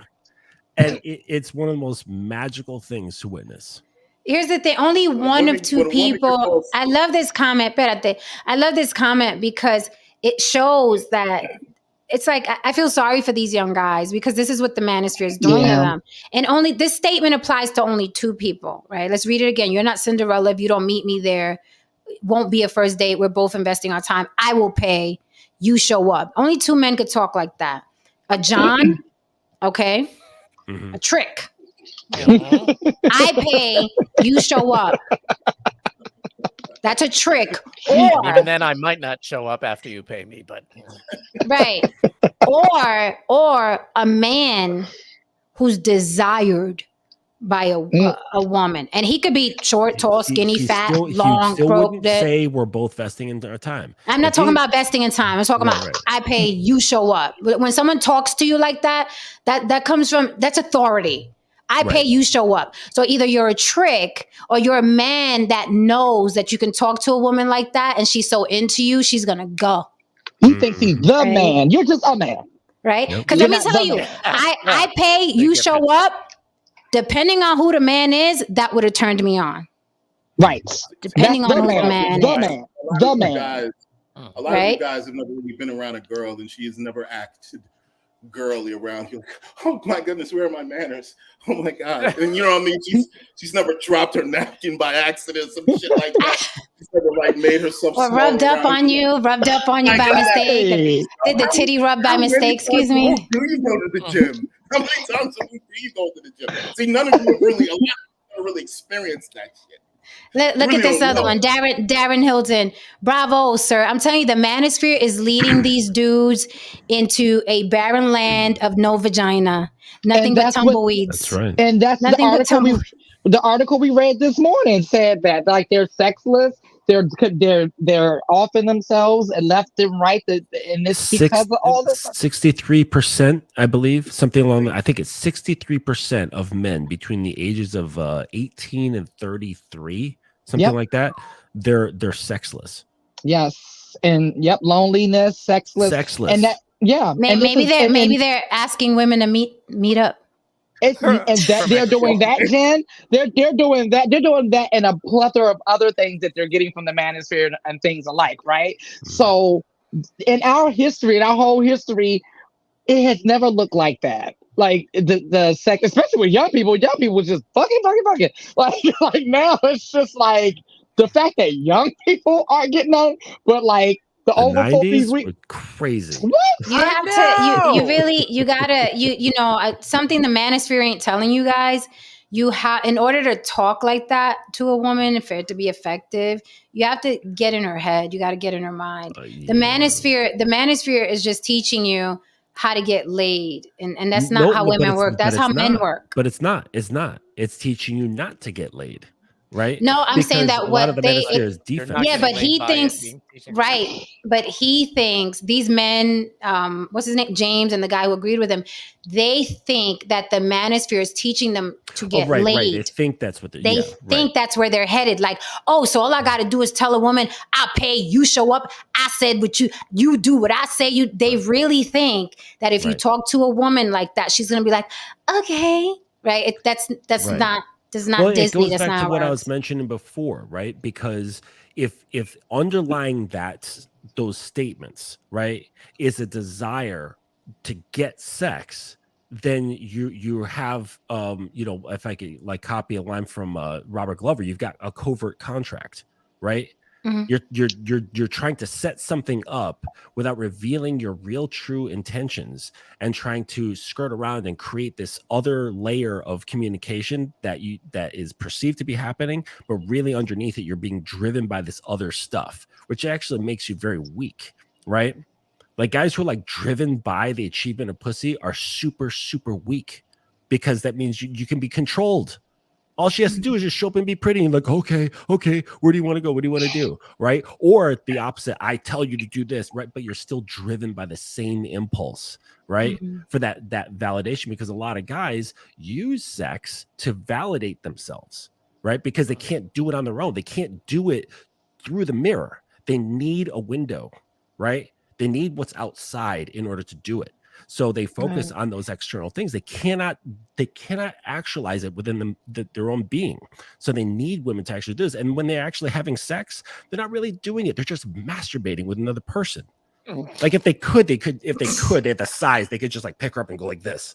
Oh, fleshlight. Okay. I'm about to say that's how they developed the flashlight. They said, you know Right. what? Might as well. Yep. That's But it's A but flashlight with a heartbeat. when you're on that level and you're not swayed, you're not taken off your square by anything that she says, anything she does, or any way that she looks or behaves, and you can still remain where you are calmly. That's when you can start affecting her, because now you can just choose, how do I want, right? You can see the lines clearly, and then you can get into her mind, just like you were saying, Jen. That's when you can start leading and start influencing the direction of how you interact. But if you got that impulse of like, oh, I want to get laid, right? I need that validation. It's fucked from the beginning. The funny thing is, I've heard guys talk the way James is funny, but it's like I wasn't into them like that, so it's just like laughable. I'm like, knock it off, dude. Like you sound silly. Also, 25-year-old problem here is that a lot of men have been taught and conditioned to cosplay masculinity. They have a very skewed concept. Well, that's the manosphere. That's the manosphere. Exactly. And it's I'll sit here and I'll tell you this: masculinity isn't loud and obnoxious and theatrical. And Thank you. It's very David, calm. you were saying something? It's very calm, Hold on. silent, and it understands when to apply pressure when necessary. It is confident and deliberate. Yeah. Mm-hmm. And a lot of things are like that. You know what I mean? A lot of it is confidence taking you home. Mm-hmm. So yeah, I tell. so you, go and you ahead, have sorry, to be sorry. you have to back up that confidence, right? Right. You can't be confident about the lies you told or the shit you said you have or you're into or your income or whatever it is you're trying to do to impress. Be confident in your truth and bring that to the table. And even with the size of the arrogance, fish that you caught. Influence you with my Jedi mind tricks bullshit. even with arrogance, I don't think most women have a problem with arrogance as long as there's some truth. Like if it's there's true. truth. Yes. Yeah.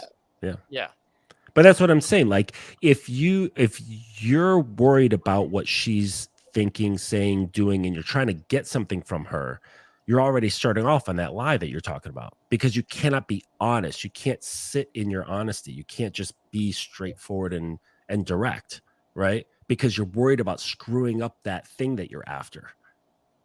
You and know you're what I'm saying? also in from that perspective, you're consumed by acquisition, Mhm. right? Yeah, exactly. I So just want to I get tell this fish on the hook. I don't know what the fuck I'm going to do with it when it's on the hook. Sorry for the fishing reference. well, Jack. well, it's like with Joker, the Joker. Remember I the know that's Joker dramatic. who the guy who died, who played the Joker. Heath Ledger. Heath Ledger, the best fucking Joker. I loved him in that. He was God amazing. damn it, I wish he didn't kill himself. Brokeback. But anyways, there's the scene where he's like, I think in the hospital, and he's like, I'm like a dog chasing cars. I wouldn't know what to do with myself if I got one, you know? And it's like, that's like what a lot of these guys are. They're just these rabid dogs. And it's like, have you ever like really, really caught a woman? Like where she's like, I'm caught. Holy shit.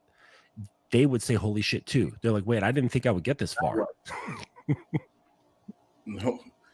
And it's just different. You want to be the guy that, you know, we're calling our girlfriends about or texting our girlfriends about. It wasn't that long ago when I text Lily, like, I was like, oh my God, girl. And then Lily, was it not like 48 hours later? I was like, oh, fuck no. No, forget it. Forget it, forgotten. Got it, forget it, forgotten. Abort mission. Abort mission. Thought so. No, oops. Oh well. On to the next. So it's like you want to be that guy that can get a woman there to call girlfriends to be like, hey, and then you fuck it up. But it's the car reference. It's the I'm chasing the car. He got the car. I'm parked. What are we doing? And it's like you pigeon shit on my windshield. Right. And now I have to take it to car wash. Now you're taking me out of my way. You know, so it's like, because it's that's what not the manosphere is about. The manosphere is about defense, right? And learning so-called female nature when they actually haven't seen any female nature actually.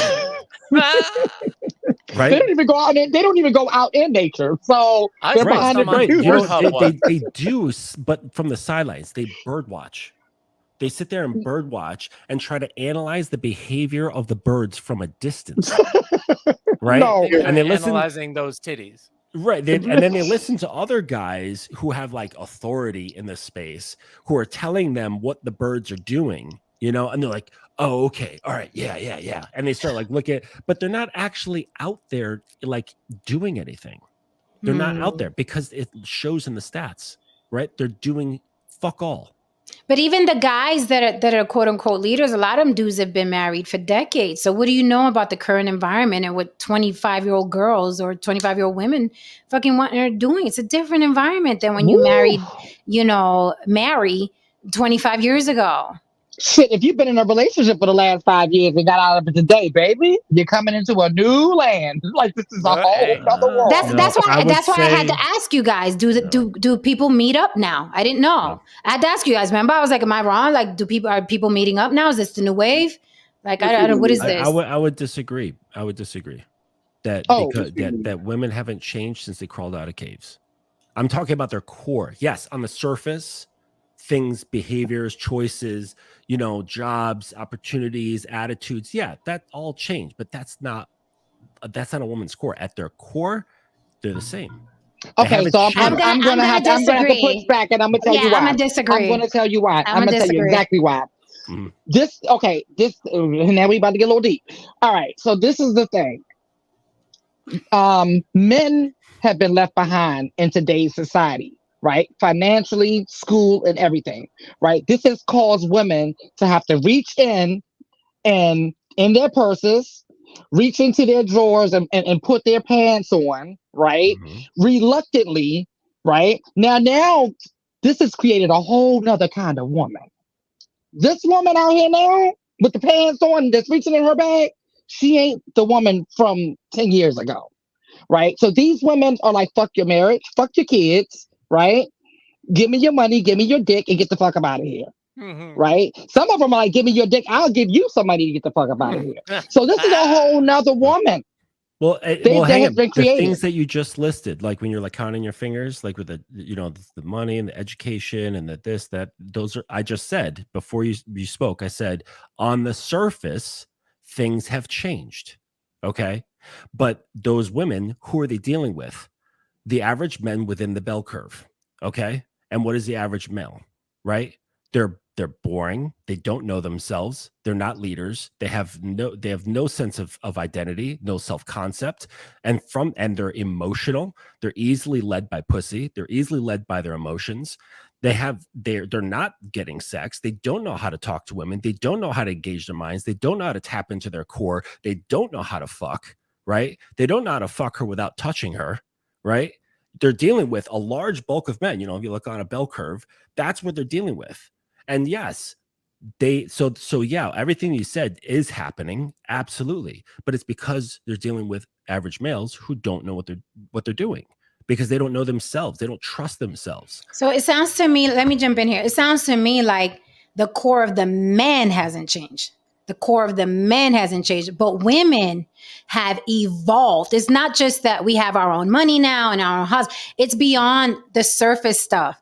Once a woman, okay, is independent and complete and not needy of a man, she evolves completely. And very quickly, 20 years ago, that guy would have said meet up and I probably would have considered it. And it's not just the age thing, it's I don't fucking need you for a meal. Okay, I don't need to meet up with you for a meal. What else is the incentive? Okay, you look good, but are you boring?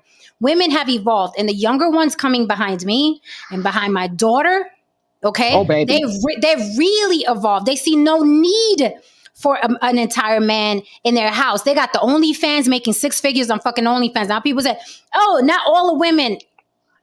Women are selling flat tummy tea on Instagram and making money. Women are making money now easier than ever. Okay. So that makes the male obsolete. So now you got the male who has never changed his core. He's still an idiot. He still tries to be dominant when he's not dominant. Mm-hmm. He thinks if he got muscles, that'll be enough. And here are women who don't need men anymore. So the core of the man hasn't changed, but the woman has changed drastically. And we fall in and out of love like that now. Because I'll be smitten those 24 hours. You say the wrong fucking thing and you're so expendable and disposable to me. It ain't even funny. And I'm from back then. The new girls now are even worse than me. They're even worse than me.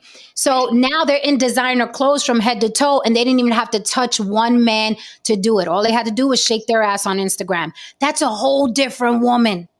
Right, internally, externally, on the surface. But what that's what I'm still seeing, and all the examples you're saying are giving me these external things which change the psyche. I'm not talking about the psyche, and perhaps you don't know what I'm talking about when I say touching a woman's core, right?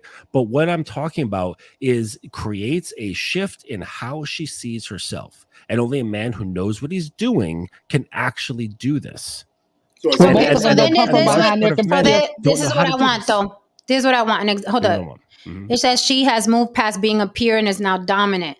That is true. So you get, Justin, you give me an example. How would a man, right, that's an expert in dominance, how would he cut through the new modern woman and keep her, okay?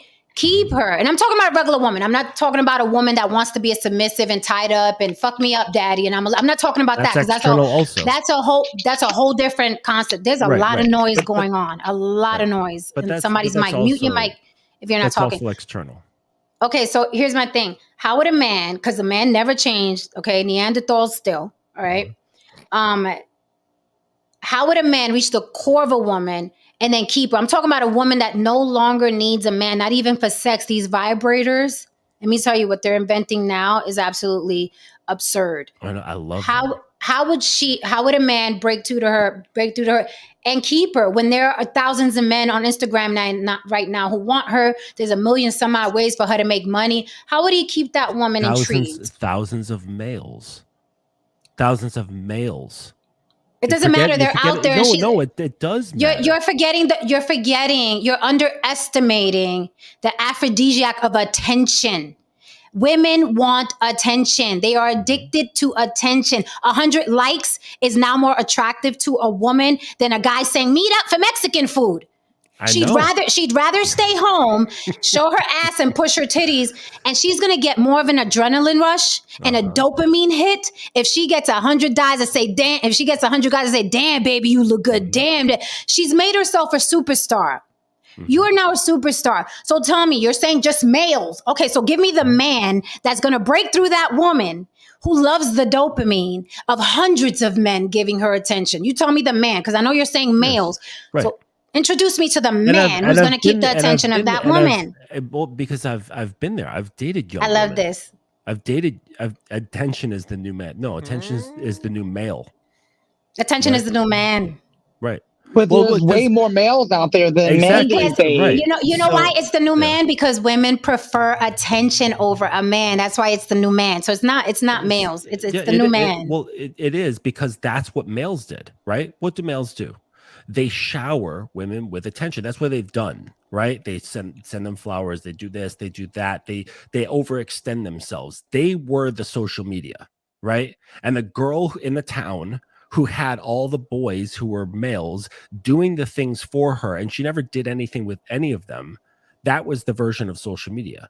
That has only expanded. That's all it is. It's just the same system, but grown bigger. So you have, and all it is just exposing how many weak males there are, right? But it's a different sort of reality of a man who communicates differently with himself. The problem with a lot of these guys is that they don't communicate with themselves. They have no inner mission statement, so to speak. They have no grounding. They don't operate on a set of principles. They don't operate on a set of codes, rules, and laws within their own personal state. They listen to the external. They're always driven by this and that. They're easily swayed. They're easily swayed by what a woman says, by a woman does, how she looks, and all these different things. It's a very few and far between. So any woman, Jen, you included, but any woman who is seeing what you're seeing and experiencing what you're experiencing, I'm not surprised. I'm not defending it. I'm agreeing with you. Yes, that is what a lot of the reality is, and it's probably downright frustrating because you're just like, well, shit. I know there might be something different out there, but I keep seeing the same dude over and over and over again for years and years and years, and they so easily fit into boxes. They jump into them before I'm even finished looking at them. Right. I agree with that, but I think we're talking about two different things. I just want to say I think we're something talking. real quick. Wait. I think we're talking about two different things. You're discussing the difference between males and men. And I'm telling you that the new woman of today doesn't give a fuck about either one. Because That's what I am telling you. experienced men because they're rare. They don't listen. No. Listen, you're not listening, Justin. They don't give a fuck about either one because on the other end of all that attention you're talking about, 5,000 people clicking like, there is money, there is clout, Of course. there is attention, Yes. you can monetize. And that is more attractive to a woman than a man who can dominate her. It's much more attractive. You can fall in love with a man. He's perfect, but she is going to check them likes. Even with the guy that's dominating her and making her pussy wet and stroking her real good, she is still going to be lured in by those likes, who's responding, who's DMing. It's more attractive than one man who's giving her everything. It's just more attractive. These girls have become celebrities online. And I don't care how much of a male you are. I don't care how dominant you are. You let her loose on the internet. She belongs to the internet, and it's much more attractive than sitting at home with one guy who could dominate her. You're going to get old too. All right. That whole dominant thing, the man, the one you say that's not a male, he's going to get old too when you have a new guy giving her attention every single day. He's going to get old too. You're just one guy. It's impossible to compete with millions of men on social media. One dominant man cannot compete unless he finds that girl that is like, oh, my life, I wanted to be dominated by a daddy and you're it. But that girl is going to be rare. The majority of girls, and let me tell you, you don't even have to be attractive anymore. The average at best woman has thousands of people in her DMs now and clicking like. Even the average at best. So this is a new woman. This is an evolved woman. And you set her off on the internet. I'm telling you, if you have a woman right now that's listening to you, you better keep her off the fucking internet. You set her loose on the internet, you are obsolete. That is my opinion. I've seen it. These young girls are doing it. They don't care for men anymore. Not even the good ones. Not even the good guys, the guys that are perfect and protectors and providers. They get old to these women because what's the alternative? 500 guys telling me I'm pretty. Right, but You I'm saying can't underestimate the Lord that. I've experienced the other side of that though. I need to say something real quick. Okay, Oh, look, yeah, listen. please. Here's the big issue. Most men are terrible salesmen and horrible negotiators. Okay, we can sit here and we talk about men and women and blah blah blah and so on and so forth. Look, at the end of the day, we're all people. We're all human beings. If you're having trouble trying to find out your pocket, then look at someone on a human level. And on a human level, every human being is essentially selfish. Okay, and every human being has a particular pocket and a particular want and particular need that they need to be filled. It's a custom thing. Some people have this, some people have that. But if you take the time out to find out that particular woman's need, find out that space in that woman's life that you could probably occupy, that you could probably bring to her that no other man or no other individual can actually bring, then there's a very good chance you could be standing on a particular footing. You're creating attention, which leads to desire. And once you get desire, here comes action. So a lot of times you just need to just pay attention to the woman. You just need to maybe just have a conversation instead of just doing all these templated things, you know what I mean? And you know what I mean, that were based on 1980s and 1970s playing fields. Step your game up pretty much. Mm-hmm. Yeah, David? no, oh, David, go ahead. Nothing? Couldn't have said it better. Listen, I just get listen to her. You know what I mean? It's not all about you. It's it's about how you absorb and you interpret her, her feelings and wants and reacting appropriately. That's not too hard. You're exactly right. It's not a template. No two women are alike. No two men are alike. You know what I mean? So, yeah, listen, be cool, and be confident. And the pussy will James is asking the ethnicity of your child's father, Jen. He's asking me the ethnicity? I think what, so. what? How's it relevant? My daughter's 30 years old. My daughter's 30 years old. Her father's not a factor. My daughter's 30. Yeah. Okay. I've never I have dated young women in their early 20s, mid 20s, even down into 19 at one point. Okay. Now, not at this age, I'm 40, 46, but it's a number of years ago. And I've never even considered competing with social media. It doesn't even exist to me in my reality. It's just all about me. And maybe it's because maybe I'm slightly narcissistic, but I don't even think about those things, right? I don't even think about I'm oh man, I wonder how many likes she's gotten. I don't even follow women. I don't follow women on social media. Why? There's no point to it. And it's not I don't like women, I'm not going to follow them. I just the thought doesn't even cross my mind, right? Can I ask you a question, Justin? Yeah. Have you ever been heartbroken by a woman? Yeah, of course. I mean, I don't know. That would make me not human if that never happened. No, I'm just asking. How did you? Oh yeah, of course, absolutely. But the thing is, it's just now in the last number of years. No, I'm asking how did you handle it? How did I handle it? Poorly. Yeah, I was broken apart. I was very, very sad. I came down on myself, right? After coming down on her in my head. But yeah. But what do you mean? No, I'm just asking you how did you handle it? Just eventually got through it. I didn't do anything drastic. I didn't take up drinking or anything like that. Okay. Or I wasn't terrible to myself in that way. A lot of just emotional meshing. After that, did you tell yourself there's a line of how much you will put into a relationship so you can gain some particular degree of control over the emotional factor, or did you allow yourself to fall into it again with a woman? No, I don't know. I don't know what the shift was. It's just I think it's more self-respect, more self-love, relaxing more. I think that's what it was. I became a lot more relaxed, and I stopped giving a shit about a lot of things and giving more shit about just me, but not in a fuck everybody else sort of way. It was more in a very compassionate way, more loving way towards myself. Right. That's another question. And then, because I think when you're that way, you don't really pay attention to what's going on social media, or all that crazy shit.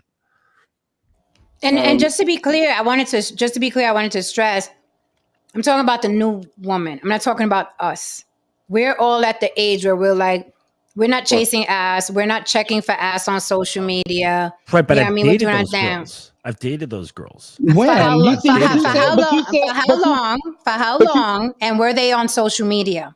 They were and all on social media. and you said Right. it And wasn't at how this long did? age. But you said it Right. wasn't at this age, so that was years ago. These girls within the last 5 years have been morphed into something Yeah, completely a whole other species. within the past Yeah. 6-7 years. Oh I've yeah, it's a dated new a number girl. of, like, but I'm saying all within that time. It's been, No, women in their something has 20s and been 30s. You're saying something like has been within created a in the couple last 5 years. years. Yeah, the Well, last 5 this is years what they've morphed. Yeah, but I'm saying this I've is what I'm dated saying. within This that is time. right. Are they on social media? Yeah. Oh, Okay, so absolutely. this is what I'm saying, that no matter how cool you are, okay, 5 Chads in her DMs is more exciting than you.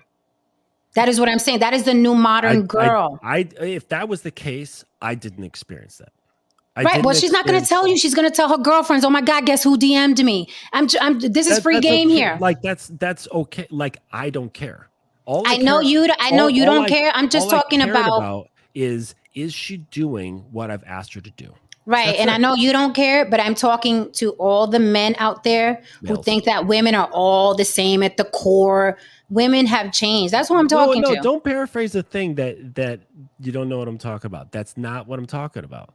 Women are all the same at the core. When those males say it, they're talking about it on a Okay, and superficial level. all right, I'm telling you, I disagree that women are all the same at the core. That is your opinion. You know, that's just an opinion, right? Yeah, it is my opinion based on my Okay. experience of dating a lot of women. Okay, and And my I've seen experience the being a commonality. woman, because I've never dated a Right, woman, but I'm a but woman. you're- I wake but up. you're- I wake but up you're as a one woman of every them. day. But you're one of them. I've Right. dated I more am a than one. woman.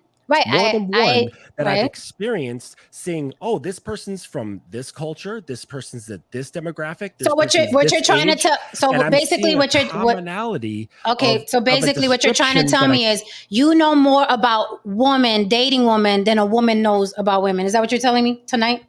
the aspect of women that I've experienced is something that can only be experienced via a man's perspective. Okay, and I'm telling you that you will never know the perspective of being a woman who has mothers, sisters, girlfriends, best friends, daughters. You will never be privy to that, because there are things that women talk about that men will never be privy to. Matter of fact, Never, if ever. I was ever, Absolutely. if I was your girlfriend, if you have a girlfriend right now, if I was her best friend, she is going to confide in me shit that she would never tell you. And I mean, ever, like ever. That's an experience you will totally never fine. have. So like, not fucking disagreeing with women that. and talking to women and dating women is not the same as being a woman who's in a community of women her entire life. I've heard stories that would make your jaw drop. Sure, and there's things that I've experienced with these women who they never tell their friends to. I'm not talking sexual. And I'm not talking sexual. I'm not talking sexual either. No, let me tell you this. Let me That's tell you cap. this. No, let me tell you this. Because That's some cap. of the, hang on. Because some of these things can't be put into words. That's why. Because when you have a shift in how you experience yourself, there aren't words for it. No.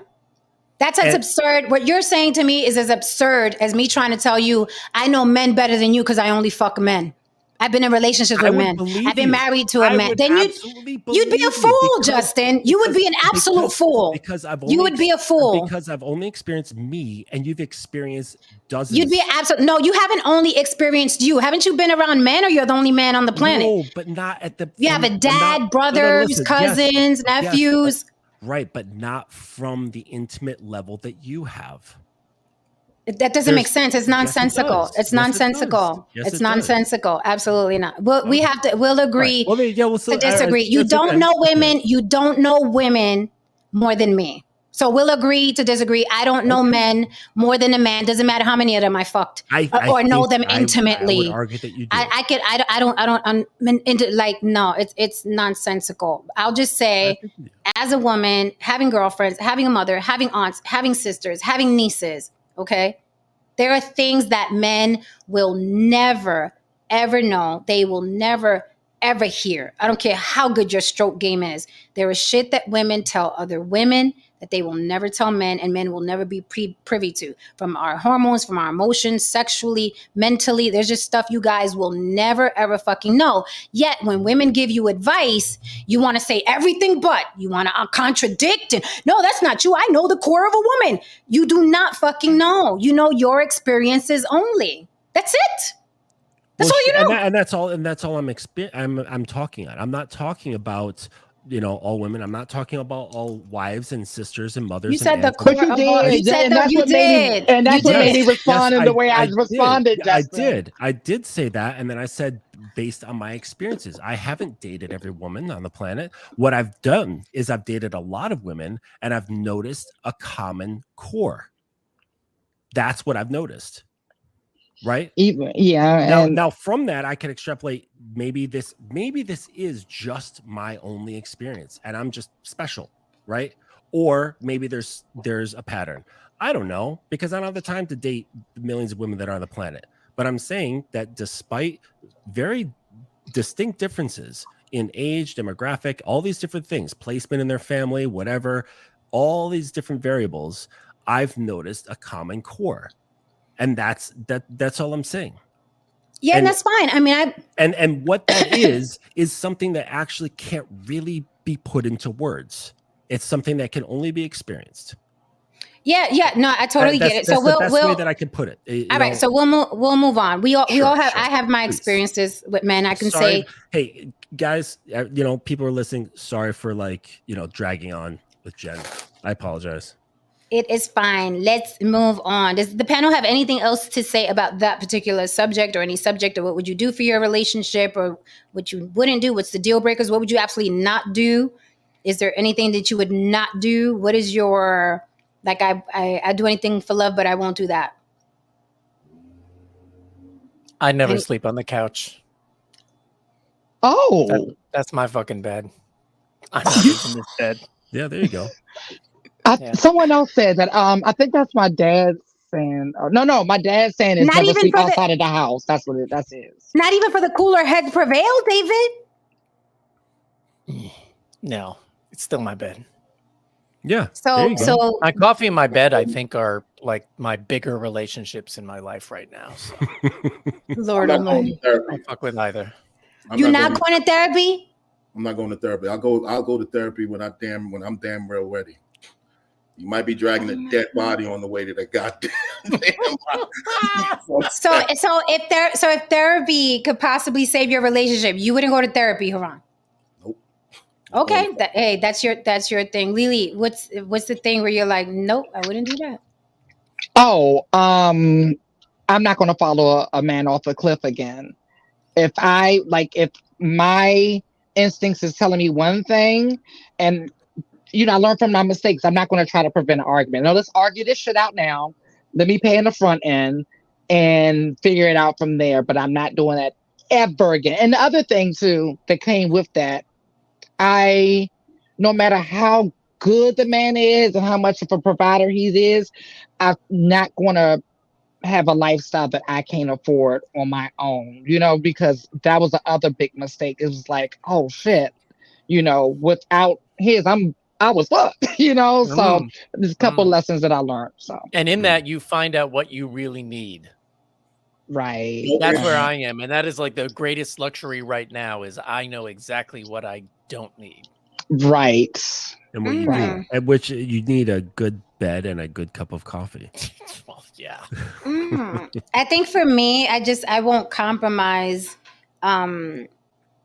something I wouldn't normally do on my own for a guy, whether that's cut my hair, grow my hair, or hey, let's go have this threesome because that's what I'm into, or anything that I wouldn't have done on my own as an individual. I'm not gonna. Yeah, I've been fishing with my uncle all through my youth. Got it. I'm good. It's just not my thing. And the fishing thing wasn't even bad. It's just like, what else do you do? That was my thing. Because everybody has to have a hobby. That man had a whole life before me. Who am I to be like, fishing is bad? Fishing is your thing. You do it well. You're a competitive fisherman. But I'm like, okay, what else do you do? that was my thing. Like, what else do you do? Like, your whole world is fishing. I'm not. Yeah, some people are like that though. You know, they Yeah, got their thing okay. and they're just like that. That's what does it for them. Yep, that is their thing. Mhm. So good luck to him and whoever's gonna meet up with him at the Mexican restaurant. Okay, so moving on. Lily has. I did put on the thumbnail and in the little announcement the Q&A. I said people would get to know us better tonight, and hopefully we'll get to know you better. Because chat. I want you to participate. Yes. This is for you all as well because it actually fits with what we were talking about. Oh. Getting to know people. Okay, Right? up So front. let's get to know. Yeah, let's get to know. So just in case, you would think about fucking one of us, you get to know us first, okay? Right. Yeah. Don't just jump in. Don't. Is that like a card game or something? It's a card game. It's Nice. I literally just opened it today. It was given to me as a gift. So it's called Pretty Smart. Okay, look, wait a minute. Ish said to Haran, Halle Berry could get you to go to therapy. Now listen. Wait a minute. When I just want to say this really quickly. When I use Halle Berry as an example, what do you guys tell me? Why are you always using Halle Berry? Halle Berry is the black man go-to. There is no other woman on the planet but Halle Berry. No other woman exists. And But no Haran other Haran woman is- exists. And Haran, I'm about to say Why is that's that? Haran's She's go-to. He really admitted that's Okay, right. No, if you're a black man, Halle Berry is Halle Berry would make you suck a dick. Halle Berry would make you eat liver. Halle Berry would make you, you know what I mean, eat ass. Halle Berry would make you eat fucking snails. That is y'all go-to girl. But when I use Halle Berry, people will always tell me, why you always using Halle Berry? It's because that's the only woman y'all know. I hear she's seeing Jason Momoa. Don't play with me, Justin. We're friends. She just needs I'm gonna get to keep muted. her ass away from Amon Shepard and we'll be all right. That girl in Halle DMs talking about. Listen, I'll box Halle for Jason, all right? Let's not get crazy. Let's not play. Yeah, let's not play. We were getting along so great here. So they're just that. All righty. Pam Greer in the comments. All right, I love that. James is gonna tell Pam Greer, meet me in the restaurant or else. Right. and let's see how that goes. Mhm. Okay. Yes, I'm she's older than investing me. my time. Hmm. I'm investing my $50. It's You on a get gift here. card. 8:00. I got a coupon. I had that happen, David. I had that happen. And he was a millionaire. He was a fucking millionaire. Like You know why he's a millionaire? Because he Don't uses say it. coupons. Don't fucking say it. Justin, I tried to justify it like that too. I was like, okay, maybe he's a millionaire because this man had the coupon for everything. Yeah. Cheapest For fucking everything. business. Oh, it was Eat the horrible. rich. I could. Just David eat said, the When I rich. say- Those people are some of the cheapest people on the planet. Fucking That is true, though. I couldn't believe it when I say a coupon for everything, and it's like he was super cheap, and then he owned he owned different properties and stuff that he actually stayed in, right? And like had nice furniture, like it would look nice, but everything was like discount cheap. Like it was like, oh my god, I was like, I can't live like this. And The cheapest men I've met were millionaires. right. Well, they all are. I mean, like, yeah, but let's not. Yeah, let's not Yeah. today. Cheap Yeah, as you don't fuck. get that big without pinching a lot of pennies. Mm. But you gotta have that mindset, and I don't know. Fuck It doesn't vibe with me.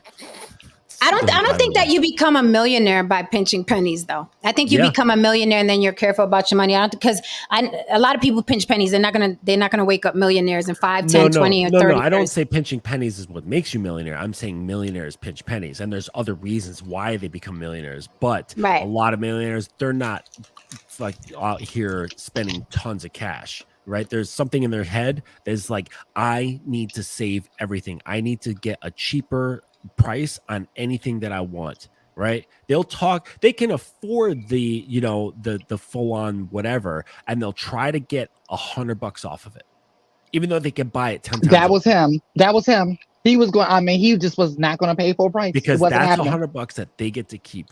Yep. That they don't have to see go away. Excuse me. All right. So a little bit like acid reflux there. Thanks for that's sharing. the worst. Yeah, that's the worst. All right. So I'm gonna start with the first question. The first question actually reminds me of David because David is our self-proclaimed Gen X complainer. So the Ah, question asks, Nice. what do you complain about more than anything Oh else?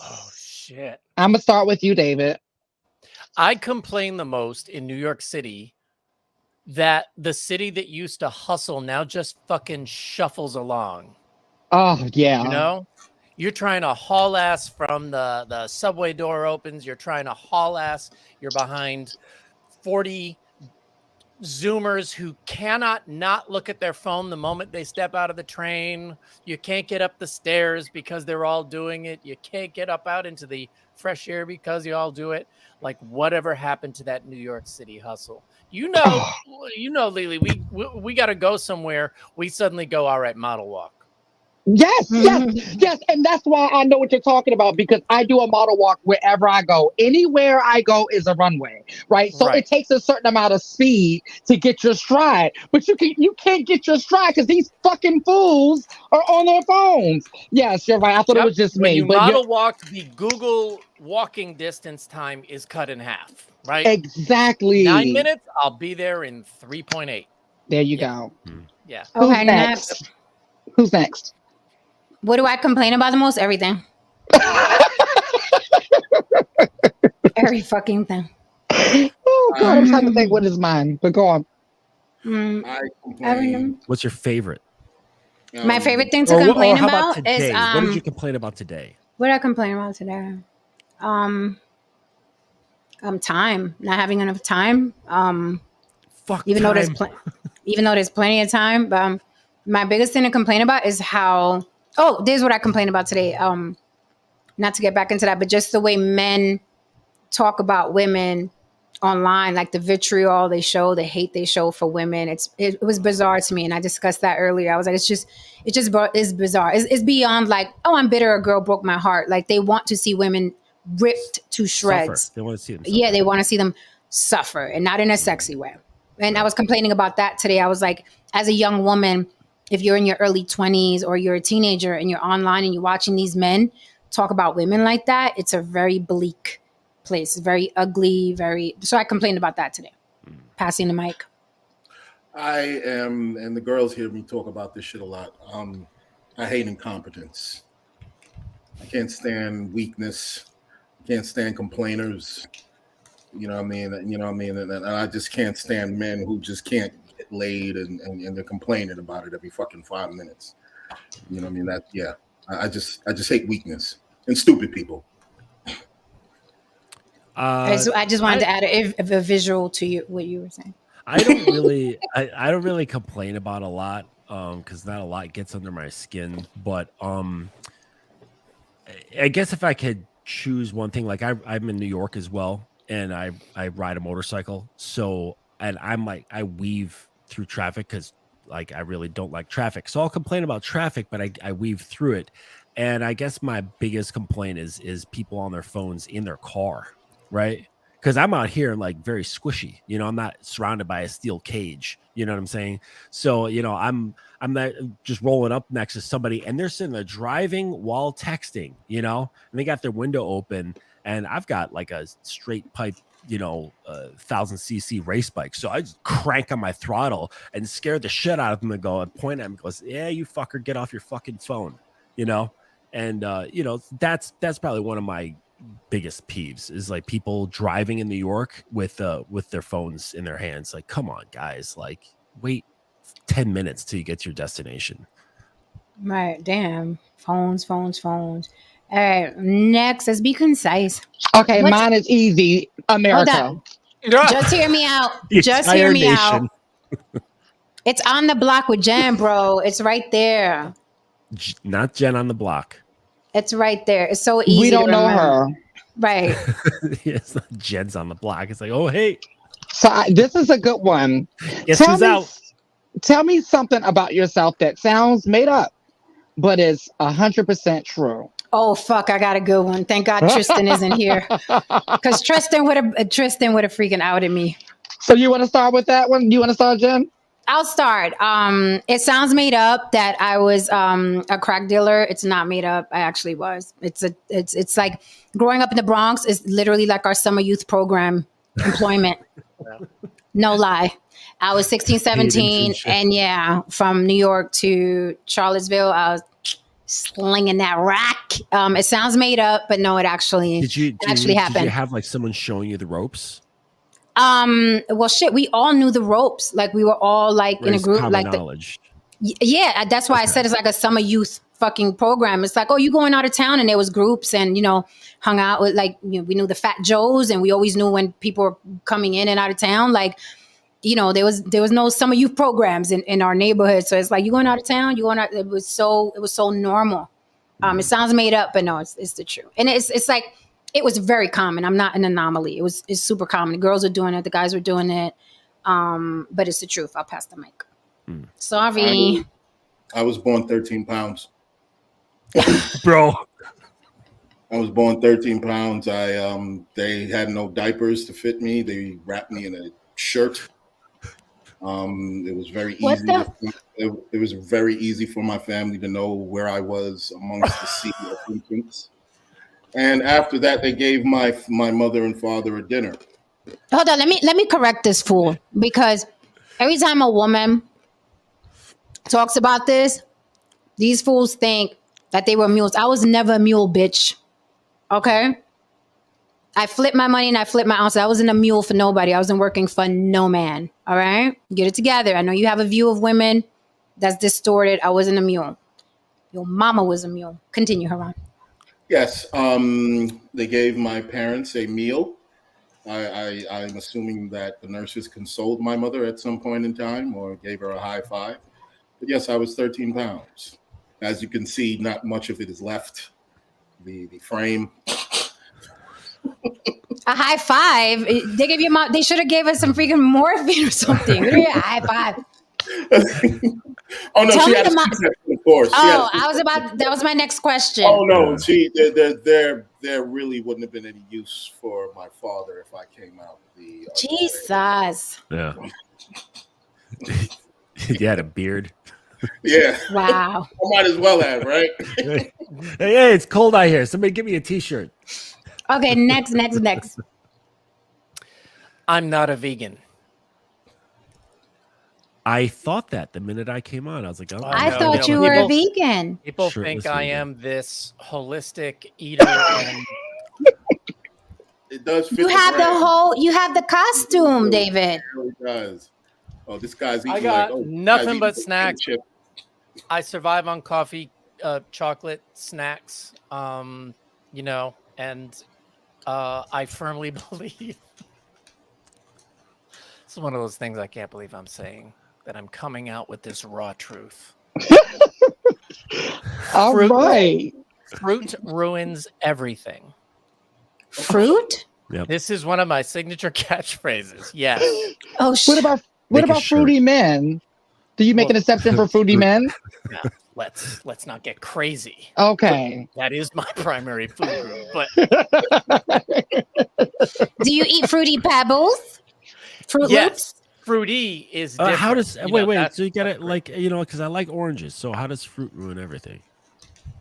Oranges are so fucking obnoxious. Like, No, but how does it ruin? open it? up Like, an is- orange next to me on a plane, and you will find out. Okay, all right. So but it ruins like someone has Ruins like everything. a grape, and you're like, No, "It ruins David, my day." I'm good without grapes. And, David, someone's asking in the chat, they want to know, are you gay? Well, what if I said no? That would be fine.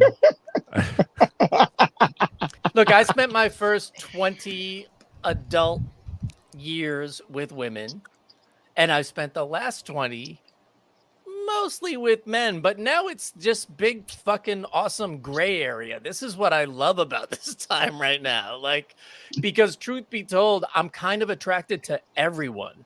Yeah. So as much as I hate the word queer, because I was called queer as a kid all the Right. fucking time, that's the word that I use these days. I'm not straight. Humans I are love sexual. it. Humans are sexual, and it's just that simple. Well, guys, just look at it like this way. your girlfriend's most likely that she's been with you. She's been with a bitch for a couple of years too. So, you know, it kind of shakes in the same fashion. Leave it at that. Anyway, go ahead. You know, it's funny what you said about the snacks. I dated this model. She's a Korean model, and she ate nothing but seltzer and Snickers. That's what she survived on, was seltzer and Snickers. I was like, girl, how are you functioning? By La Croix. Yes. What to say? Yeah. That sounds like my diet when I was on drugs, but okay. Hers was strawberry lime. Everybody's Strawberry lime different. seltzer. Let's try to be concise, guys, because we'll be here 10 fucking hours. Oh, no. Right. Each one of us answering a question. Let's be concise. Get in, get out. Oh, Right. okay. Mine is simple. I think I've stated on this show before, being trans, I've never ever touched hormones in my life. I don't even know the name of one. If someone were to put a gun in my head and ask me to name of one hormone, I wouldn't be able to do it. I would lose my life that day. Never had any surgeries, nothing like that. So that's usually something that people don't want to believe. I don't give a fuck if they do. All right. So the next question is, what was mine? Oh, yeah, was you? Mine's real Okay, quick, sorry. Go ahead. I lived in a Shaolin monastery as a Buddhist monk who practiced well, Kung hold Fu on. for 8 hours a day. Oh, this is a good one. Oh, I got questions. Did you carry a Oh, my. hibachi with your forearms? No, but at the end of my training, I could take an egg out of a pot of boiling water and not injure my hand at all. Oh, go ahead, Blade Runner. Real quick, Yeah, exactly, just like that. That was a great scene. Spro Show. I don't know what. Yeah, you couldn't tell that he was gay. What? I guess, David, next time you need to come in with your rainbow flag and you need to like hold your wrist like this. Like you need to do more stereotypes. Be more gay. We need you to Pretty be more much gay, David. You got Everything to that- sharpen your S's. I got really, it. No, really tight. I appreciate that comment. The back end of that comment, the so dope comment. Thank you, Spro. Really appreciate that, man. Yeah, he's like, I couldn't really tell if he was gay or not. He's so dope, it doesn't even matter. All right, the next one is one thing you really dislike that other people love. Unpopular opinions. I'll go first. I don't like Biggie Smalls. I don't like Aretha Franklin. I know that's like, oh my god. I don't like either one of them. I think Aretha Franklin's voice is shrill. I don't like sushi. People fucking love sushi. I don't like Mexican food. People fucking love Mexican food. I think you could go on and on. I can. So I'll just, I don't want to hog the mic. I'll stop there. There's a lot of things people like that I'm just like, I loathe sports. I loathe them. Oh my god, are we related? Yeah, I loathe sports. I'm like, what Sports the are fuck? literally not a thing in my life whatsoever. Like, not Right. at all. Yeah. No. I'm like, come on. I think you just answered mine. I could never get around professional sports. Wow. Like I just don't get how people just get sucked in. You're like, did you see the game? I'm like, No. I was Actually, no. no, I didn't. wasn't But the watching the bigger game. question is, how is that doing that thing to your emotions right now? I know. How does it do that? They get I so spoke mad.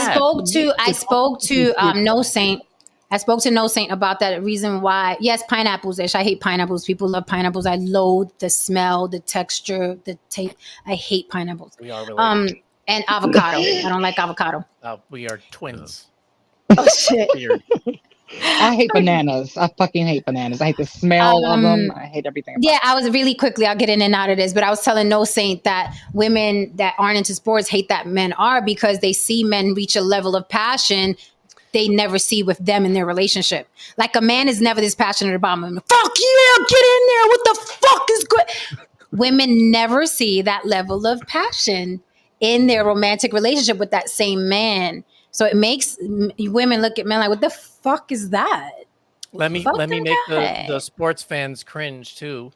Last season at New York Fashion Week, I was in a show with Antonio Brown and had no idea. I just thought he was a very untalented model. See, I wouldn't have known who he was either. I Googled afterwards. Oh, but he's yeah, a I cuckoo. did that That's the too. only reason I why I did that know him. I only know him for his Yeah. antics. That's why.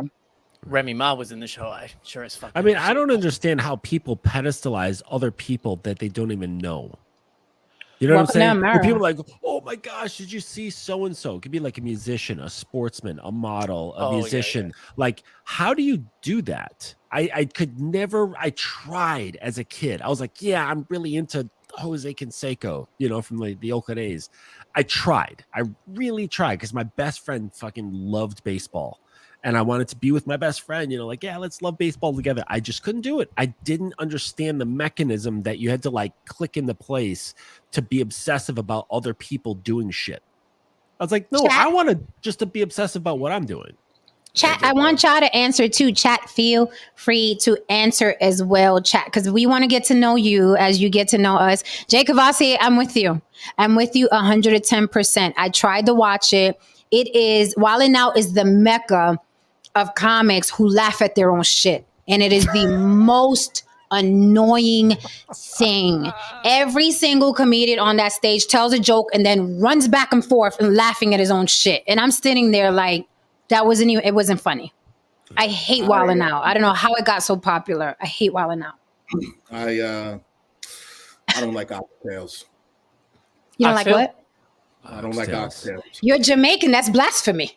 It is.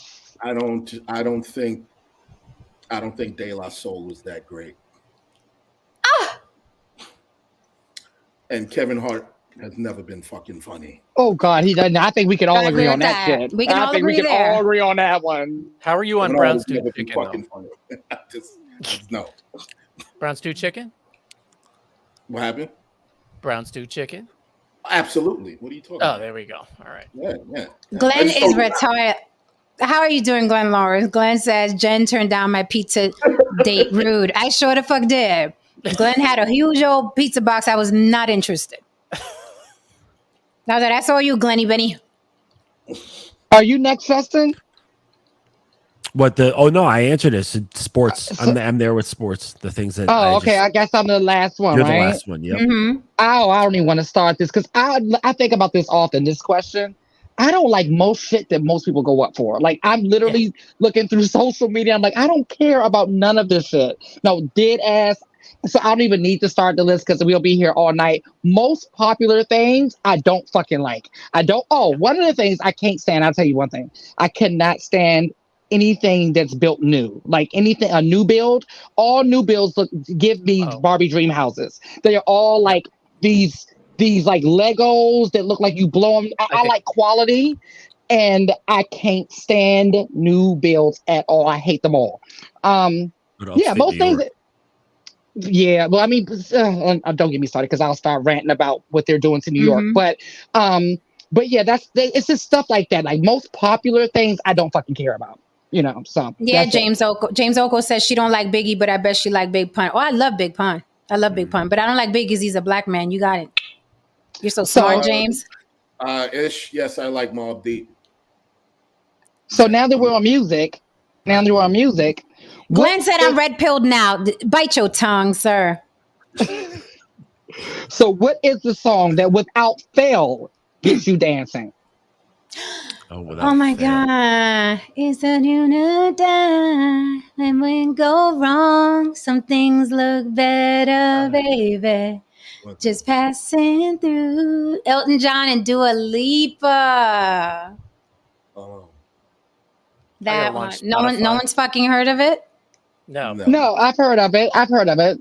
It's Elton John's old song, but he remixed it with Dua Lipa. Oh my! Every time I hear that song and the little video of me and my grandbaby be dancing to it. In the be a long time. Oh yeah. I will. Rocket Man. Oh, yeah. Right, okay. Oh, that's Sorry, Rocket Man. It was the tone. No, it's not. It's not Rocket. It's not Rocket Man. No, Rocket You Man. guys suck. How can you guys suck? How could you that not? lick that you were just singing was Rocket Man. Yeah, the tones that you just said, there was I'm Rocket not Man. the man you think I am at home. No. I'm a Rocket Man. Okay, so then it's mixed with. All right, so then. Yeah, all right. probably what do you call it? Cole Hart. This one. Wait. Maybe I'm the one that's confused. Hold on, this one. Now I'm gonna get That sounds demonetized. like Disney music.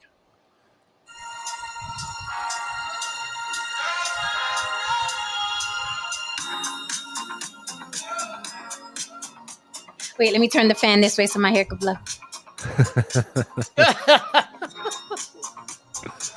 You guys know this song? I don't know that song. Put it in the chat. I've heard it. Isn't- That was dope though. Yeah.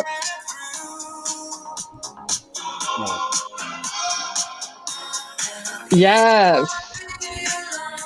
Oh yeah, Yeah, that's what's Oh, up. yeah. Now I'm familiar with it. Yes.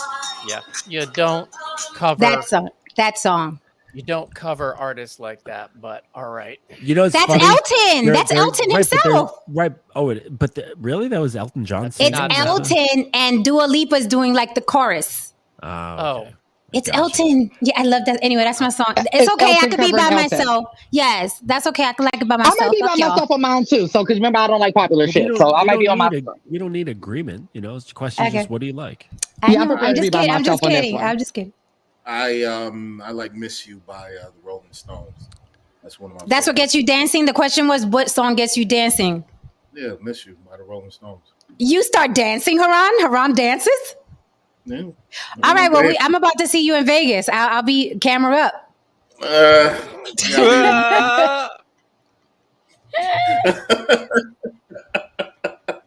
We'll see you about thought I was that. a rock the wall? You thought I was a rock the wall? Like, Yeah, that's what I would think. That's okay. I'm gonna play the song. We shall see. We shall see. That say no more. Say no more. Well, for me, Who's next? there was I mean, I could list, electronica, because I was really heavy into like the electronica scene as it was coming up out of England through the 90s. It was really being developed. I could list songs with raga, drum and bass, and all that stuff. People would be like, "What the hell is that?" you Right? Daft Punk? Oh, this was before Daft Punk was Daft Punk. Oh, Like in the okay. early So you 90s, way the music, back. the electronica. But if I listen to songs, you're like, what the hell, But today I was listening and this got me moving and got me thinking. It's one thing that just popped into my head. So it was The Boss by James Brown. That is one badass song. The horns in that, holy shit. I like The Boss by Diana Ross. Oh, That's a good one too. Yes. Okay. Now I'm about to play that when we get off. Pay the cost to be the boss. Yeah. Wait a minute before we move on.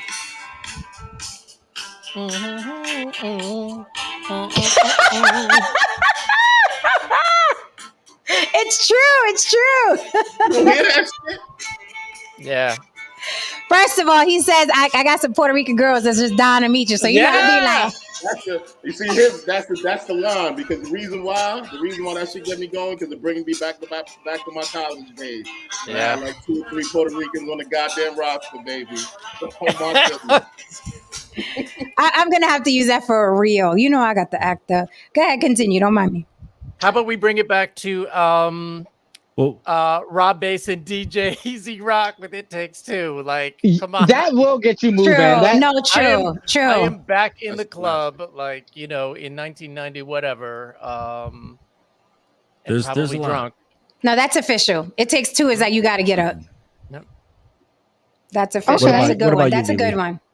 I had to, but the other one I can't remember right now. One of them is by Sierra and Chameleonaire, Get Up.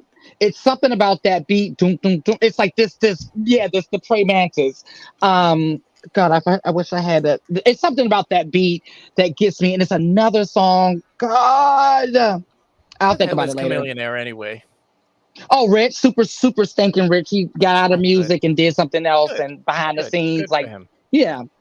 But is it in tech or computer? Something. He did something. He started a business, but he's doing really he got well. heavy into tech before it was even a thing.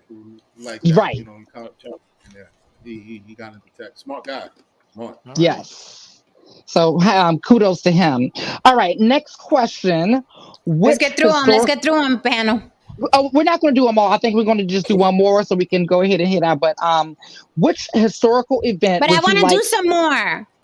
Okay. Let me know when you're. When we I got love to that little reach that next. complaining tone you just had. It's like, Oh, you know what? Ish you're was like telling me. 14. I'm gonna do some more. No, Ish was telling me I got that thing. Ish, weren't you telling me about that? I do that this little girl whiny thing, and I think it's because I'm the baby of 4, and we never lose that. Like I'm the baby. Yeah. I'm like, I don't know. I don't know. Was it Mona Lisa by Slick Rick gets it to me too? I don't know why when Mona Lisa by Slick Rick comes on and I'm like in the train waiting for the train, I'm like, oh God, here we go. Oh God, I'm about to start fucking. Oh shit! Oh fuck! Like it's certain song, and I'm like, when I hear the beat and I'm on the platform waiting for, I'm like, oh shit. Oh, That's a good one too. There you go. I'm like, I can't help it. Fuck it. That's so. a good one too. Legit. All right. Which historical event would you like to have witnessed, been there, firsthand? Oh Is it the my "I Have a Dream" speech? Is it something like, what is it? You want to see Jesus like turn the water into wine so you get fucked up that night? Like, what is it that you? With I'm me, gonna be- oh, Go ahead. with me, I'll be quick. With me, I hear certain songs, and in my mind, I'm like, "Fuck! I wish I was in the studio that day when they were blowing into that mic, man. I wish I was just there when it was being created." I said that a lot about songs. That's the first thing that comes to my head. Passing the mic. I want to have a safe front row seat to the Big Bang so that I can prove all of the religious wrong. I will tell you a funny historical witness. And then you know what thing. happened just before it too. So you Yeah, can fuck right. with all the scientists. Yeah, there was something exactly. Yeah, and then get my heart broken and find out there was this big dude in a white robe, and yeah. But another funny like historical witnessing historical facts and shit was I was 3 years old when we landed on the moon, and I bitched to my mother landed that on soap the moon. operas were interrupted. We had to watch these assholes playing golf on the moon. Oh, that's funny. Like, talk about not appreciating and So did they incredibly cut significant everything feat that of was playing? mankind. Did they cut Yeah. everything that was playing? It's just like, here, we're gonna watch this like really weird camera angle with the black things covering, and Every single channel just Wow. ran it nonstop. It was in hindsight, it was incredibly awesome. Yes. But I can't believe that as a kid, I was like, fuck this, put on Guiding Light. Let me say the chat has some good ones, man. Oh, Because the this building of the Woodstock, pyramids, huh? that would be Studio good ones. Studio They 54 do. pre-AIDS during the height of Coke seems like an interesting. Like I'm mad I wasn't outside Studio 54 getting picked to go into. Right. I They mentioned that got some before. really So many. good. The building of the pyramids, like, oh my God. The building of Yes. the pyramids. Yeah, Aliens did that. No, Just hear me out. If you saw the moon landing, you'd be sitting there in a film studio. oh Why, shit. why haven't we been back? Okay, that's weird. But anyway, That's next funny. question. Kari, why am I not Freaknik. surprised? Kari wanted to be a freaknik. Oh wait. On a side note, Jen, this is just an idea, as like a show idea, a Mhm. conspiracy theory show where you talk about wacky conspiracy theories. Let's do it. Oh, I that'd think be a good one. Really Like, fun show. Just do some research, find some really out there ones, not the regular well, stuff like you know, that's 9/11's my- an inside job and Yeah. JFK No, not was those. Those assassinated aren't by 3 fun. people. Oh, Like that's my specialty. I got that. I'll produce that like show. Because they've been really doing this pyramid wild out there thing. stuff. That would be a lot of fun. Yeah, they've been doing Okay. this pyramid thing that I like. So we could do a pyramid show. Have you seen those? No. They do these pyramid shows where you start with like the smaller ones, like you said, like 9/11 was fake, moon landing was fake, and then those are like simple, and then move on up to the more like crazier ones and kind of give the backstory of like what has been debunked and what hasn't been debunked. Like So it's been Flat really cool. Oh, I can Let's tell do you it. Let's a do lot it, of Lily. info. I could tell you a lot of info. Let's do it, Lily. I would have wanted to have been around when the burning of Black Wall Street happened, so I could shoot some white people. All right. What would you take with you? Well, assuming that I died with everyone else, Yeah. shooting some white people, I would have taken. It's who that you with would take No, out. I'm saying not- like would it be like an FNFAL 302, something like that. It's a firearms question, whatever. Yeah. I thought so. Kari, It's weird. I've got two. Like, part of me wants to be like very selfish and say I would love to be at Madison Square Garden in 1973 when Led Zeppelin played there. I think that'd be fucking amazing, right? But then I'm seeing all these other ideas, and I'm like, yeah, wouldn't that be great to be at fucking Area 51 when? Oh yeah. When the thing crashed into the ground, and run up to the motherfuckers, you're like, you're fucking That's a aliens. good one. That's a Aliens good over one. here. And then they shoot me, Yeah. Kari's funny. He said, I would say the Wild Wild West, but I'm black. maybe in the car with JFK. Maybe in the car with JFK. Shit. Yay. Let's get back to the questions. Yeah. Right. Okay. I just wanted to, Manuel? I'm pissed that I didn't get to go see Michael in his prime. You know, one of those like Michael concerts that still lives on till today. We can go watch That's a after good this. one. Yeah, like I wanted to pass out and cry. Okay. Yeah. Okay. Did I? No. Okay.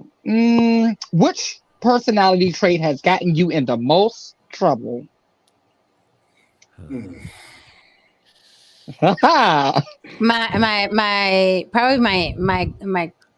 most trouble, quick to anger. That's gotten me in the most trouble. Like being short tempered, being very, very short tempered has gotten me into the most trouble. Everything else is cool, but being short tempered. I was like, these cuffs aren't fuzzy. They don't feel good, officer. Then it does a couple clicks deeper. How's that, honey? Yeah. Oh, assholes. When they get mad, they squeeze that shit, and then you have like the fucking cuts when they take them off. Ugh. And you see in shows, people always go like this afterwards, and then you find out why they go. Yes, like this that's what. Yes, that is what I did. Actually, I had one nice cop one time. One time I had one nice cop, and he pulled my sleeve under the. He was really nice. I was getting arrested in the Bronx. We were all in the elevator, and I was like flanked by 2 cops in the front, 2 cops in the back, and they were all quiet. And then I looked up at one of them. I was like, "Hey, how about them Knicks?" And then everybody started laughing. I'm like, "I'm arrested. It's over. It's like we're not going to a funeral, are we?" Like, yeah, good times. Anyway, passing the mic. Yeah, I'm pretty much the same thing as Jen. Although the cops weren't nice enough to put my fucking shirt under. They didn't fix your shirt, Haran. No, sugar, they didn't do that. I mean, it's one of the perks nice, pretty little light-skinned girls get. And big black motherfuckers, well, you know how it goes, babe. Oh my God. Okay. Did we all answer that? No, go ahead. Please go. Okay. Mine is actually the opposite of you all's. Too fucking friendly. Like I was always too friendly and letting everyone and like, oh, we're friends. You can come. Everyone's in my life. Everybody. That's gotten you in the most trouble? Oh, hell yeah. Just letting too many people in my life. Like those people don't belong in your life. Like you have to vet people before you allow. And now I've cut down. Oh my God. It's so difficult to get into my life now. Cause it's like a really like this bubble is all like, and part of it's because of learning that lesson. And then you add age to it. And then you add the fact that I have a good small group of friends that have been there forever and they are just fucking awesome. So it's like, ooh, but I'm not close. I never close myself off to new friends, but it's hard. That's why I told you, Jen, when you and I started kicking in, my bestie was like, oh, she must be special. Because they know I don't fuck with nobody no more. I'm still nice. I'm still friendly and nice and stuff, but you're not getting in my life. It's just not happening unless you're really special. Okay, so the next one goes kind of with the last one. Did David answer? Oh, David, you didn't answer? Oh, I didn't. I said something, but I didn't answer. Mine is being judgmental or rushing to judgment. Because especially with the advent of social media, it took me a long time to learn. You remember that post I made?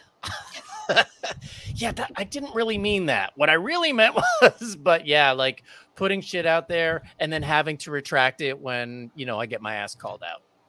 Oh my God, so true. Like 15 years ago, I was saying religious shit on my Facebook. It makes me cringe. Yeah.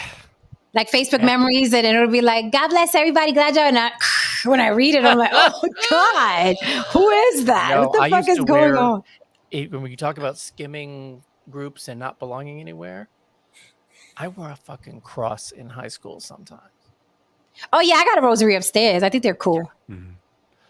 I didn't. Yeah, I guess that's why I did it. Yeah, they look cool. They're cool. Crosses are kind of cool. Like the same thing with sports. You're like doing the thing. You're sitting there watching it. You're like, why am I doing this? You put on the thing around your neck. You're like, all right, it's here, but like, why am I doing this? I just thought, and plus they made rosaries like really fucking cool, like you with the open Madonna shirt. did, and plus Right? we have It's Madonna, like- right? And back Yeah. in the '90s club days, we always had some sort of pendant. I had like a big hematite ankh that I used to wear. Yep. My Mhm. big It was ass just cool. baggy jeans and Doc Martens. Jesus There it became is. a fashion statement.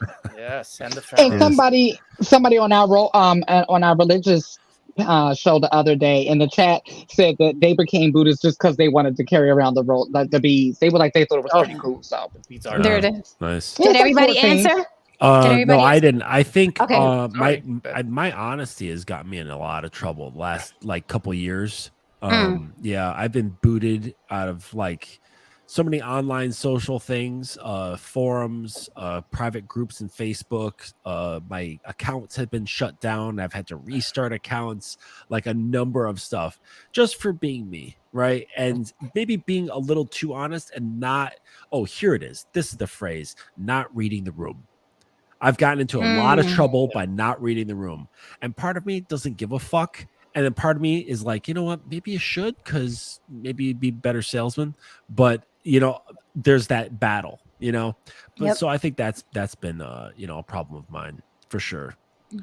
What's the Okay. next question? So the next one kind of goes with the last one, right? In my opinion. So what's something you wish people could see about you that they don't see at first glance? My balls. Oh, Just kidding. Ah, Look know. at his Balls are testicles. balls are the body's ugly duckling, and the only difference is they don't get better looking as you get older. Right. Repeat the question, please. Sorry. I got lost in the balls.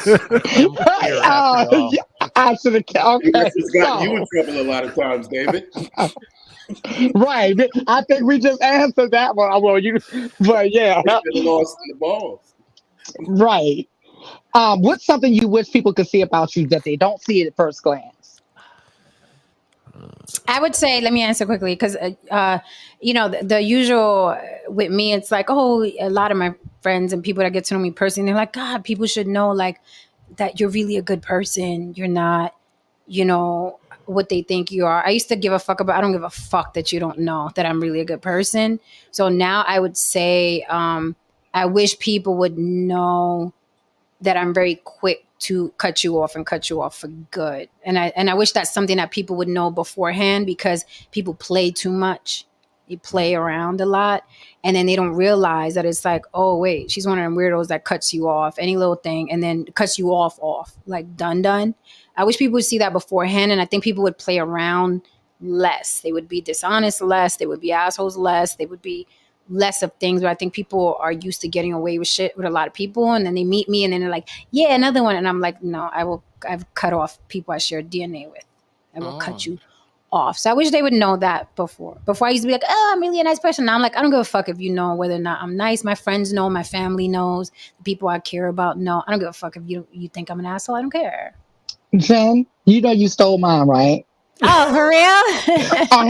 Because I was going to say, because I'm so friendly, people have no idea that I will become Helen Keller. Any of my friends will tell you that I could cut you off, and I have never met you. I will never say nothing bad, nothing good. I don't know you, never met you. I can walk past you. Yes, we've been best friends for 40 years, but you fucked up. So I walk past you on the street. I've never met you. Like, I am literally that person. Like, straight up. Yeah, my cutoff game is harsh. Yeah. I wish people could see that my social battery couldn't power a digital watch. Yo, like I said, I think we said this the other day. When I'm invited to the party, my first thought is, where's the door and how long before I can walk through it and Where are go the exits? Because I am not that dude. And I guess the other thing is just that, you guys are seeing the in motion, smiling, gregarious, complaining motherfucker David. But model David, on the runway, I'm that dude, right? I could see it. Automatic. I'm yet completely approachable. You know what I mean? Like If you're following my Instagram and you think I'm this dude on the street, you know, I'm not. You can come But up, say hi, and I'm nice. that's how we met. Chat, Yeah, answer your yeah, I know, right. chat. You can answer the question. We want to get to know y'all too. So chat, throw your answers in the chat. Most, I don't say which, but I guess most people, I guess they seem shocked that I have a degree of intellect, and that I'm a computer scientist. You know, I mean, most people seem, you know, pretty shocked. So I'm like, sometimes I don't know how to take it, but then I'm like, yeah, it is what it is. I don't necessarily, when you think of computer scientists, you don't necessarily think me. So Mhm. I just let them breathe on that, and I accept I'm an anomaly in certain ways. Mhm. Okay. Who next? What was it like? Things that people would be surprised to know about you? Yes. Things yes. you wish people could know, Things you right? wish No. Oh, could wish see. could nah. Well, Yes. I don't have that wish. Okay, next. Yeah. Okay. Next question. One thing that you are trying or need to let go of. Ooh. Ooh. Therapy. Oh. Get Do back we in need to say? therapy. What was my last sesh? Let go, David. Let go of that. Okay, I have to let go of that. People are gonna be as passionate as I am about things. Like when they're not, I'm like, how the fuck don't you fucking see this thing? Don't you fucking see it? Like I have to stop that. Like I'm like, Jen, it's your baby, it's your idea. Nobody cares until it blows. Make it blow. So yeah, I have to let go of that because sometimes I fall into how do you not see this? Do you not see what I'm creating? And I go into my mad scientist mode. So I have to let go of that. Mine is I've been working out my anger issues for the past couple of years. There was a time when I was a very cruel person. This has caused rifts in my family. It's caused rifts between me and friends. You know what I mean? Like where I can just literally just isolate myself and not give a shit. And you know, I had for many years, you know what I mean, I've had to learn not to be a lone wolf, and that the idea within itself is not necessarily sustainable. You know, because there was a time when I just didn't give a fuck. You know what I mean? And I just, you know, live my life wherever I need to live it and cut off or torture whoever the fuck I need to torture in order to get what I want. A therapist can help with that. Anyway, moving right along. Call 800 Therapy now. Yes. What say you, David? Next. Shit, I knew it would come back to me. Yeah. Well, I'm getting that lesson handed to me that I can't do it all, and it's kind of related to what you're saying, Haran. You know what I mean? My father used to say, if you want anything done right, do it yourself. Or what was the other one? It was some other, you know, you the only person you can depend on is yourself, that kind of thing. And that's just not true. Like I'm going through some things right now and I'm looking at my community. I'm like, thank God you are here. Well, thank the stars, not God. Yes. Thank the stars because they're real. You know, that I have these friends and this family around me because I'm not getting through without them. Yes. So I got to let go of that. Amen. Si se puede attitude. Yeah. Amen, But that's the amen. very old school way of thinking. You know what I mean? It is, though. Back and but when you go further back, like you kind of had to do that. Like if you wanted something done, you actually had to create it, or you had to actually make the tool to create the thing that you wanted to create. You know what I mean? Because it wasn't freaking Home Depot. You know, like you had to create everything that you wanted to see in the world. You know, but I'm in the same or similar boat. And you know, with Haran about, I was just thinking my own level of narcissism, but you put it in a more eloquent way. I don't torture people, but you know, not unconsensually, but the certainly like my own level of self-absorption. That's certainly something that I've noticed, and it goes back to that other question about, like, you know, it affecting other people, right? And so that's, you know, getting tossed out of certain things and being too honest and thinking that only my thoughts are the best thoughts, right? Yeah. Ish, Yeah, we Jen- get it. You like Ish, we get it. You like Halle Berry, we get it. Jen, We got Jen- it, Ish. Halle Jen Berry, we got basically, it. Yeah. Jen But basically what about says, Zoe Kravitz? What were you saying? Jen basically says that I bully people. Yeah, you do. But I will say you do great with anger management. I'm trying. You do great with anger management. No, you do, because you know. I mean, we're like each other's tester because I have hell hath no fury, and so do you. Yes, but we're able to like, all right, motherfucker. Right. And I Next pay question. them no mind. All right. Oh, mine is the classic toxic Pisces trait, which is procrastination. It's like we get high on that shit. It's like wait. Like literally it's literally every Pisces I know is like that. It's like, what is the problem with us? So yeah, that's something that I think I've come to the conclusion that it's just not gonna go away. I'm kind of just at that. I don't know. I don't see it going away, but I'm gonna still keep hope alive. All right. I got two good ones. I'm trying to figure out which one. Okay, let's go with this one first. What's something that you most like? Like, what's your splurge? What's something that you splurge on? What's your splurge thing? Everyone has their thing. Oh, jeez. That's funny. Halle Berry goes to therapy. I'm gonna go first. Mine is food and travel. Food and travel. That's it. Oh, yeah. Are you in the same boat, David? Food and travel, definitely. Nails. Nails. I don't splurge Nails, on panties, anything. petties, you know. Ammo? But Jen, I think you would splurge on travel. Come on, I know you got some hollow points, full metal jackets in there. You know. not well. Because if somebody dropped $1 million in your lap, Jen, I think you would just go hop around the world. I would splurge on travel. I would splurge on travel. I don't really splurge on anything. 50 cal. I do splurge. Okay, I do. I would. I like guns. I do splurge on alone time. Like if I go take myself out to dinner, it'll be an expensive dinner. I go to the movie. Like when I take myself out on a date, I do splurge. Like I splurge. That I splurge on. I do. I'm like, do I need that $100 steak? Fuck yeah, I do. I work fucking hard for it. So I splurge on myself. I splurge on and concerts. That's true. That's true. Like I'll do something really crazy to get me a front row ticket. But it's not going to be anybody y'all think. It's not like Bruno Mars or like Beyonce. It would be like Earth, Wind and Fire or Babyface. Like I'll splurge on a ticket for the people that I really, really love. Or some people would be like, why would you want front row for that? Because I want it. I'll splurge on electronics and music equipment.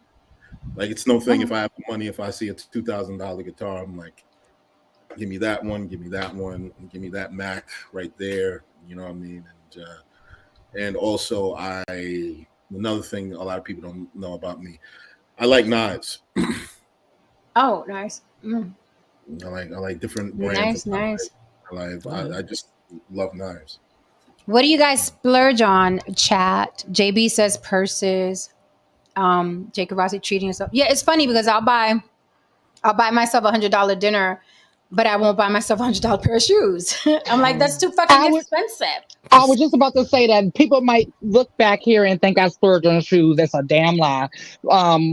Either one, they was given to me through the modeling stuff, or I'm a thrifter. So like, I don't spend more than Jen and I have gone shopping. Me and Jen, we are twins. You gotta check out. Oh shit! It starts with a C. It's a chain consignment store that's in New York.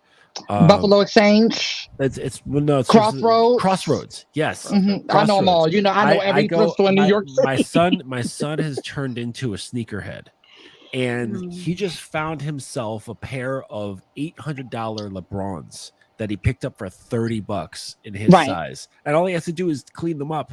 He's like, I Dad. would sell He's, those But that's- shit so he's fast. like freaking out. He's like, Dad, you have no idea how rare these are. He was like losing his shit at Crossroads. You know? But yeah, but that's what I do. That's what this closet is for. It's a hobby for me. I buy and resell. So like oh god, I could go all day with the finds because I get high off of treasures that I know what it costs. Like it's like I know this is $1,000 purse. I just paid $8 for it. It's like when there's a Prada bag I paid $7 for up there, and there's like $1,000 bag I paid $8 for. Know. Like you gotta know what you know you're what? looking at.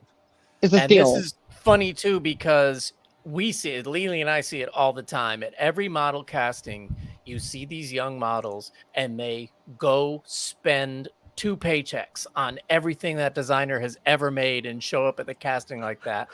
This generation has it fucked up. If you are a model, a designer gives you clothes and maybe pays you to wear them. You don't buy the fucking clothes. What the I just hell? said What that are I you haven't gone thinking? shopping in 2 years. I have not If gone except when I went with Jen. If I'm wearing it, it's gifted, lifted, you're or trying to thrifted, suck right? your dick, doesn't it? Like it looks like you're trying to brown nose, right? They are, and Yeah, it's brands. dumb. Some brands love that. Right. Some brands, of course, love that. Like we don't even have to give him shit. He's already buying our stuff, so put him on. Right, set. but if you're don't good see at me what in you that. do, you can wear anything you want. It doesn't have to be Right. because you know how like lines and how drapery works on your own body. You could wear anything. I and say you that can- all the time. Yeah. I'm like the $10 store queen, and you ain't gonna turn me down either. With my shit, I know you won't, like maybe Haran, you would understand, but like motorcycle parts. Like I will sit there and I'll go, do I need that $800 exhaust on my bike? Yes, I do. Does it only increase about 1 horsepower? Yes, I need that. I need it. Yes. Totally, I can understand. Totally But get it. JB they said get I can't used. wear. They get used. They don't just sit around. So there's that. JB says I can't wear other people's shoes. That's how I feel about human hair wigs. Yeah, Right. see, that's creepy because it was living on someone else. Yeah. Right. Clothes I could do. I can't do like you. Yeah, this Indian lady was washing her little skirt by the thing and sold her hair off. That Yeah. creeps me out. I can't do that. All of mine are fake because I'm for the same reason. I'm like, it's like for me being spiritual, it's a connection there with hair, and it's like, nah, I'm Especially if you're indigenous. Hair was like, it meant something else. Next question, because I'll go down a rabbit hole. I was about to say, I don't Yeah, want to go let's down. not That's talk why I about almost hair. didn't say it. Yeah, Okay. Talking about hair. All right. So here's another one. A mistake you made along the way that you like to save other people from. Say again? A mistake a mistake that you've made along the way in life that you would like to save other people from. You know, if you can tell somebody like, hey, okay, David, you can go first. Stop pretending you're straight. Mm. Everyone sees through that shit. Everyone sees through it, and especially your mom. Your mom knows. So that's a good one. Every coming out story to everybody your mom knows. ends with, "Oh, she said, yeah, I know." Like that's coming out to mom. But yeah, seriously, like I was so stuck in the culture of the time and place that I grew up in that I knew from single digits that I was not straight. But I held on to that. I mean, granted, because it was tough. I legitimately loved my girlfriends. I loved, everything about our relationships and sex and everything like that. But it wasn't until I gave myself that freedom, and it was actually a friend that kind of pushed me out of the nest to say, okay, stop treating dudes like amusement park rides, and maybe have conversations with them, talk about romantic shit, hold a hand, and sure enough, didn't learn that till I was almost 40. Mine is I would tell young women, I do when I go on these when I have these gigs now, I'm usually cast with women half my age, and I talk to them and I tell them all the time, do not do anything you don't want to do. Don't do the nervous giggle. I used to do that as a young woman. No one tells you don't have to say yes. You don't have to smile. You don't have to agree if you feel uncomfortable. That's a real big one with me. That's one that I do pass down, but that's something that I would have changed. And you learn that older, where it's like, I don't think what you said is funny, but young women were taught to be agreeable and smile. So we do the nervous giggle. The best example of that, watching Bill Cosby with Sofia Vergara. They were on a talk show. I forgot whose late night talk show. And Bill Cosby is just being like really nasty and whatever. And you can tell she's uncomfortable. And she's just like, you know, giving the nervous giggle and laughter. And she's not liking what's going on. It's the best example ever of what I'm talking about. So now I tell young women, don't fucking do the nervous laughter. If it made you feel uncomfortable, just tell a guy it's inappropriate. I'm cool. You know what I mean? So I tell them that a lot because it's something you learn as you get older. When you get older, you're like, fuck everybody. Fuck you. I don't like what you said. Like, that's not cool, bro. You know, and that's what I would tell people so forth, because I did that way too much in my young years. Now I'm like, excuse me, you know. You think it's like pleasing? Is that a pleasing thing, or it's just a you don't want to make waves? Like, where do you think that comes from? I think it's a different. Yeah. You don't want to make waves, and women are supposed to be agreeable, or because you don't want to be a bitch to you. You want men to like, Right. you know. You want men to like you. You want men to like you, and you want and a lot of our businesses are male dominated, and they depend on whether or not a man likes you. So women do the nervous giggle, like, hey, you'd be like, you know, if a man comes in, if a man comes in and he's like, hey, nice rack, like, women are like, you're so silly. When that's a fucking violation, you're talking about my tits. That's like me telling you, hey, short dick. It's just it's personal. You're talking about my body. So what were you saying, Justin? Well, I was just saying, like, with the seeing through it, right? A lot of the things that you're describing, I mean, I see through it. I look at, I'm like, why are you doing that? Like, that's just, don't you realize that everyone can tell that that's fake? Like, that's fake laughter. And I know this lady, she's old. I mean, she's got to be at least 30, if not like 30 to 35. And she still does that. And it like grinds my gears but I don't want to say anything about it because it'd make her feel really awkward. But she does this awkward fake laugh all the time. All the time. And I'm just like thinking to myself, why are you doing this? This is so bizarre. Like, everyone can tell you're not actually laughing because you don't smile. Right? I think that's different from the nervous giggle I'm talking about. I think that's different. I'm talking about specifically when men are being, men are usually overbearing. They think sexual jokes are funny, and they do that a lot in male dominated, you know what I mean, businesses. And most businesses are male dominated, and women do the nervous giggle. That's what I call it. And I'm telling you, watch Bill Cosby and Sofia Vergara on that couch. It is fucking gross. Ugh. And she's just sitting there like, because who, you know, you're on TV. Who wants to be, you know, you don't want to be a bitch, do you? All these bigwig producer guys watching and, you know, counting their tickers and Yep. True. For me, what I would tell young men and just people in general, I have a very, very strong obsession with power. And it took me a while to understand that I needed a deeper understanding and practice of control. Because without control, you are liable to destroy things around you. If you just are just a light, you know what I mean? You're just lightning and just destroying everything and just, you know what I mean, in the pursuit of thinking that you're winning. And a lot of times you're not really winning, you're just destroying. Winning sometimes is not synonymous with destruction.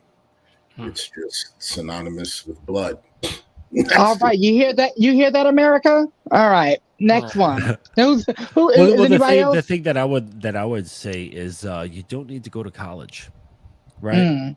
Like and like we can sit here and be like, oh yeah, like we know this thing, but I'm thinking of my mind when I was 18, 17 years old, right? And prior to that, all the years prior to that, you have this like this cultural, institutional thing, like you have to get this shit done, right? And I shit on social media, right? But at the same time, the way things are right now, it's about you can create your own future if you've got a good angle and you've got a good hustle, right? I mean, shoot, like you guys are in the fashion world, right? Half the greatest designers in the world didn't have a college degree, right? They didn't study fashion design. They just especially in fields of creativity. Yes. Right. And as a corporate creative director, HR would drop these resumes. This one went to Pratt. This one went to, Parsons. I'm like, I don't give a fuck. Show me the work. Show me what you can I'm do. saying, like, let me back this up by saying, like, yes, if you want to be an engineer, you need to go to college. If you want to be Yeah. it's something that's like specific and has really hard lines, and people depend on certain things, right? So don't go just trying to build bridges with a welder and a stick of bubble gum. But as far as like just the message, like you have to go to college. You know what I mean? Yeah. It's not like the way it was where people look at your resume, like, you know, when I was coming up as a young man, like they wouldn't hire you if you didn't have a degree, right? Because they would judge me like, why aren't you taking your education seriously? Are you dumbass? Like you just went to high school? What? You didn't actually take it further? But now it really doesn't matter. And I think it's good to at least question, do I need this for my aims? If you want to be a doctor, yeah, you do. But Yep. you know, that's all I'm saying. I think I want to piggyback off that. I agree. I think if you want to specialize in a particular field, you must go to school for that field. I left high school in 9th grade. Don't regret it. Been an artist ever since. I'm eating fine. Most of the people I know with degrees don't know their ass from their face, can't hold a conversation, don't have good grammar. Most of them don't have have shitloads of debt. Don't have reading fucking comprehension to save their life. Yeah. So, you know, Problem solving skills. Oh my they have God. none. So college English isn't is for dead. everyone. I've worked for PwC, Marshall McLennan, US Trust. I just said on my resume I had a degree. They didn't check. I worked for fucking Fortune 500 companies just by saying I had a degree. That just to prove how much bullshit it is. Okay. I was downtown, Avenue of the Americas. My little outfit, 9th grade education. So I am Right. living proof. I'm with you on that, Jen. I am self-taught. And so is Malcolm X. Malcolm X dropped out in 9th grade. So I got one last one, and this one is a cute. This is a cute one. Well, okay. So, what is the weirdest thing you ever done in a car? I'm leaving.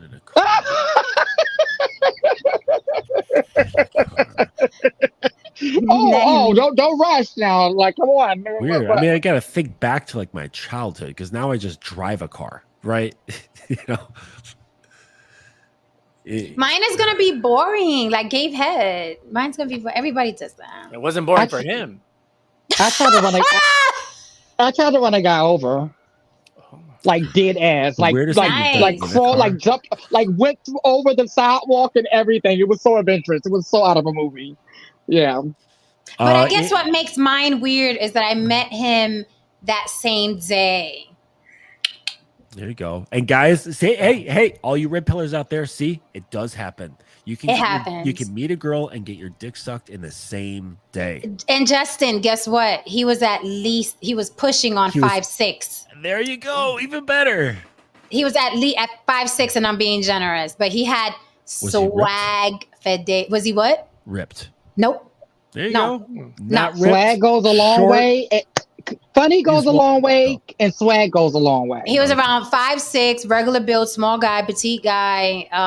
Just very, very smart, very entertaining, very engaging. In my mouth. That's it was like we spent. No, that's exactly how I felt. I'm not gonna lie. Yeah. That's exactly how I felt. Like we were working the whole day that day. We had met for the first time. We had been working on set the entire day. Then the entire cast went to dinner. Then everybody was breaking off and going home. And he was like, hey, Jen, I'm going your way. I'll drop you off. And then he took me to New Jersey. We hung out with his best friend and their children. We played with their kids from morning to night. Then it was around like 1, 2 o'clock in the morning. He's like, let me take you home. Go home, parked in front of the house. We're fucking talking for like another 3 hours. And next thing you know, it was on and popping. There it is. Tiny little man. And I still listen, we're still really, really good friends, amazing human being. He's a stunt man.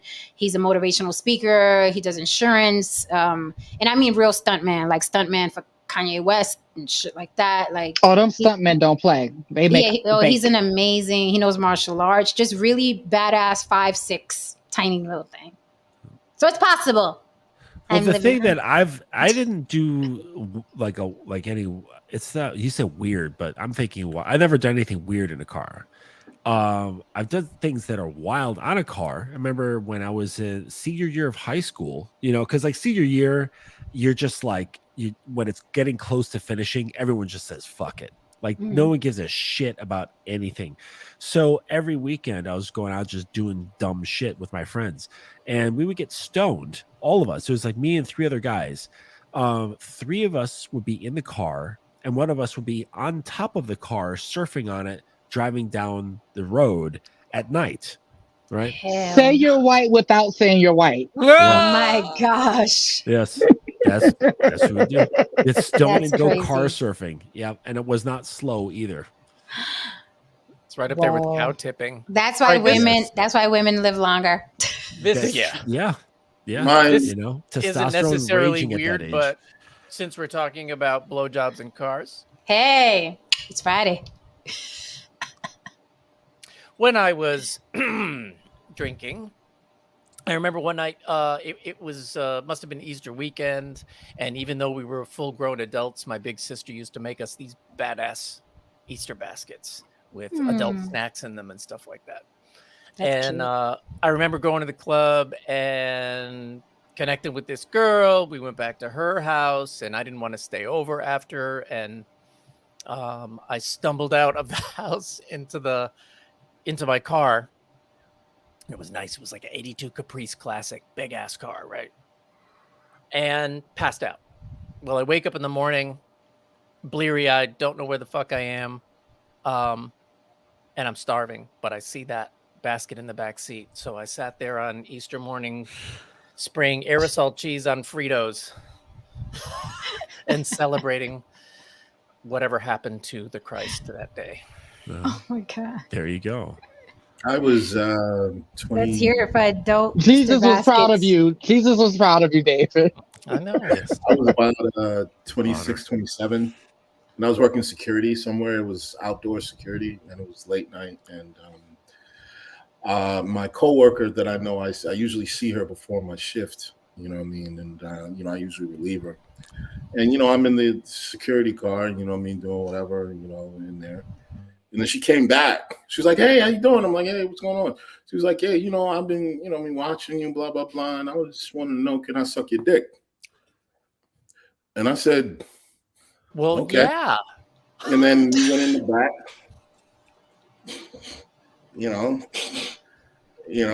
and after that, she had a condom, and I'm like, oh, even better, you know what I mean? And I smashed it out at the side of the car, and we talked a little, you know what I mean? We, kikied it up a little, and she went home. Why did she want? Why did she want you in her mouth, sir?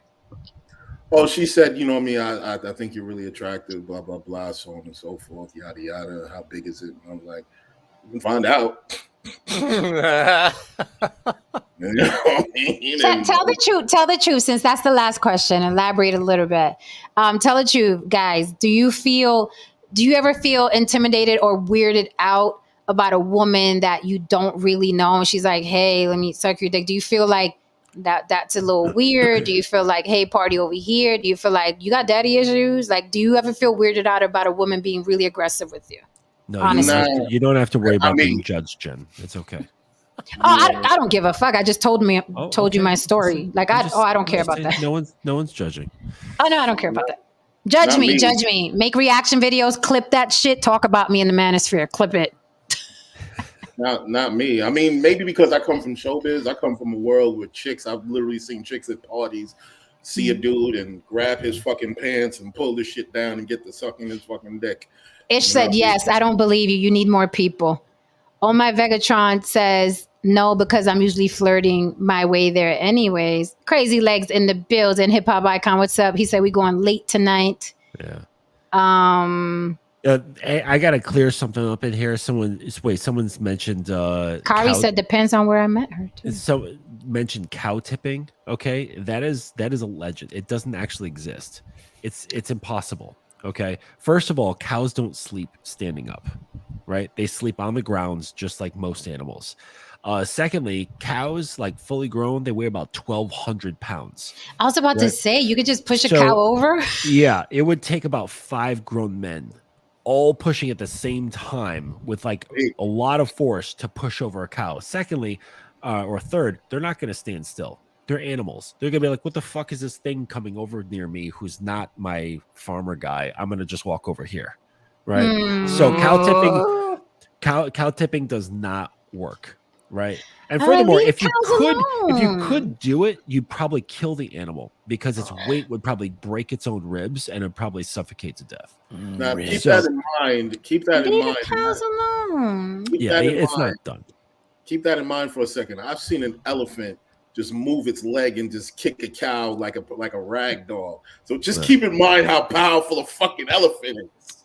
Right. What was If that it's cow taken- doing near an elephant? It's a clip. I'll show you. But that Okay. motherfucker in there, and he was just letting motherfuckers know whose corner it You're was. in my space. But yes, Exactly. elephants are strong, and therefore, and humans really are not by comparison. You can't push a damn cow over. You'd need a car. Good. Let's leave the cows alone. So the guys are Please. saying they're nervous about it. Kyrie says if she's too eager, I'd be like, what's the setup? Jay Cavassier says, I probably would naturally assume there's a catch somehow. So the guys aren't trusting the women that want to sabanaba. I'm definitely gonna want to look at her teeth. Definitely. A dental exam. A dental exam. Here's the thing. Check this out. If you go through a majority of your life eating fast food, and then randomly someone offers you a fine cut of like prime rib, okay, out of nowhere, you're gonna be like, "What's the catch?" No shade. No shade, fellas. Mhm. I'm looking. at Lily, you. what were you doing in the car, Don't Lily? worry, guys. I play a fucking guitar. Trust me. That should get you anywhere in life. I'm not shocked by certain things. Oh, you thought I thought I was gonna get away with this, but No, Lily. We want to know what you did in the car. okay. So mine, all right. Mine is kind of actually goofy because we already know I'm a freak. And I've done some freaky shit in cars. I've done freaky shit in cars, but this is the fun thing that we used to do in the car. So me and my friends used to do this thing when we be on I-95. It'd be like, so picture this. You gotta put your imagination caps on, right? So I'm gonna be in the car. So we would be in the car going up like a major highway, right? And we'll all be facing forward, but everyone can see out of their peripheral, right? So we'd be like, okay, we're gonna get that car right there, right? So then we'll be like driving. We go 1, 2, 3. And everybody That's fucking hilarious. and you'll see the person in the car next to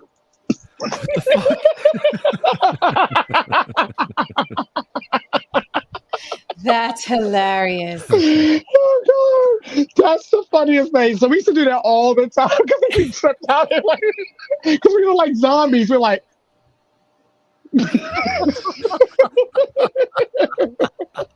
Oh my God. I might do that again. I don't care if I'm 42. I want to do it. What are you talking about? Okay, we'll do it. We'll do it in Vegas. We'll do it in Vegas. I wanna do it. Do it in LA traffic where they can't drive away. Vegas. They can't drive away, and you hold the stair so it becomes really uncomfortable.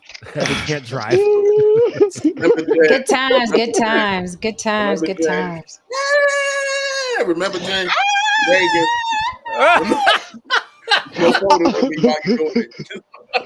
Not happening. As soon Jen, as y'all yesterday left, you went off camera for a moment when Haran was talking about something like that, and I tried to do that, and it just looked like I was jerking off. So I'm not going Oh, so I thought. Okay, You well, thought I was true. jacking off, right? Yeah. Wow. Okay. That one. No. it looked like a Boring. whole different I don't know thing. what to do with champagne bottle. What the hell? I don't drink.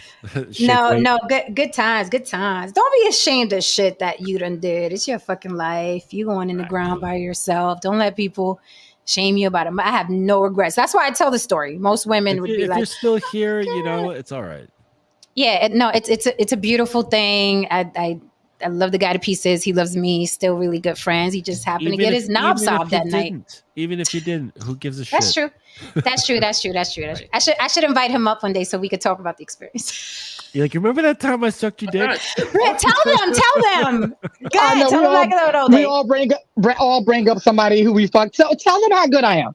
Like tell them how. No. Tell them that thing I did with the tongue before I cracked your ass. No, I cracked your ass after. I it's all- remember. You don't remember. It's all funny till they pull out the video. Then it's I hope I look good. that leak.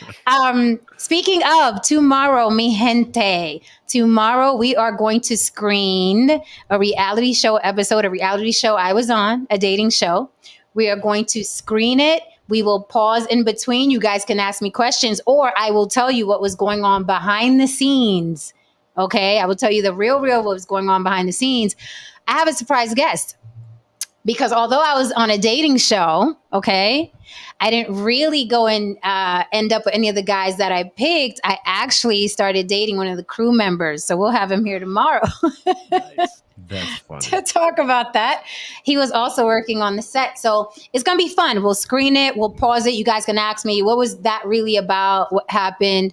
And I'll tell you how, afterwards, after I picked my date out of the 5 dates, they flew me and that guy to Turks and Caicos. I will let you know what happened in Turks and Caicos. You got to come back tomorrow. You got to come back tomorrow. I'll tell you what happened in Turks and Caicos. So we can talk a little shop. I watched the episode, man. Those you guys did? Yes, they're horrible. It was all funny of them though. Were awful. It was funny. It was such a good episode. I was so pissed off. Like that was no swag. I was so pissed off. That was the lot of dudes they gave me to pick from. I was like, I filled out a questionnaire. You asked me what I liked, and this is what you give me.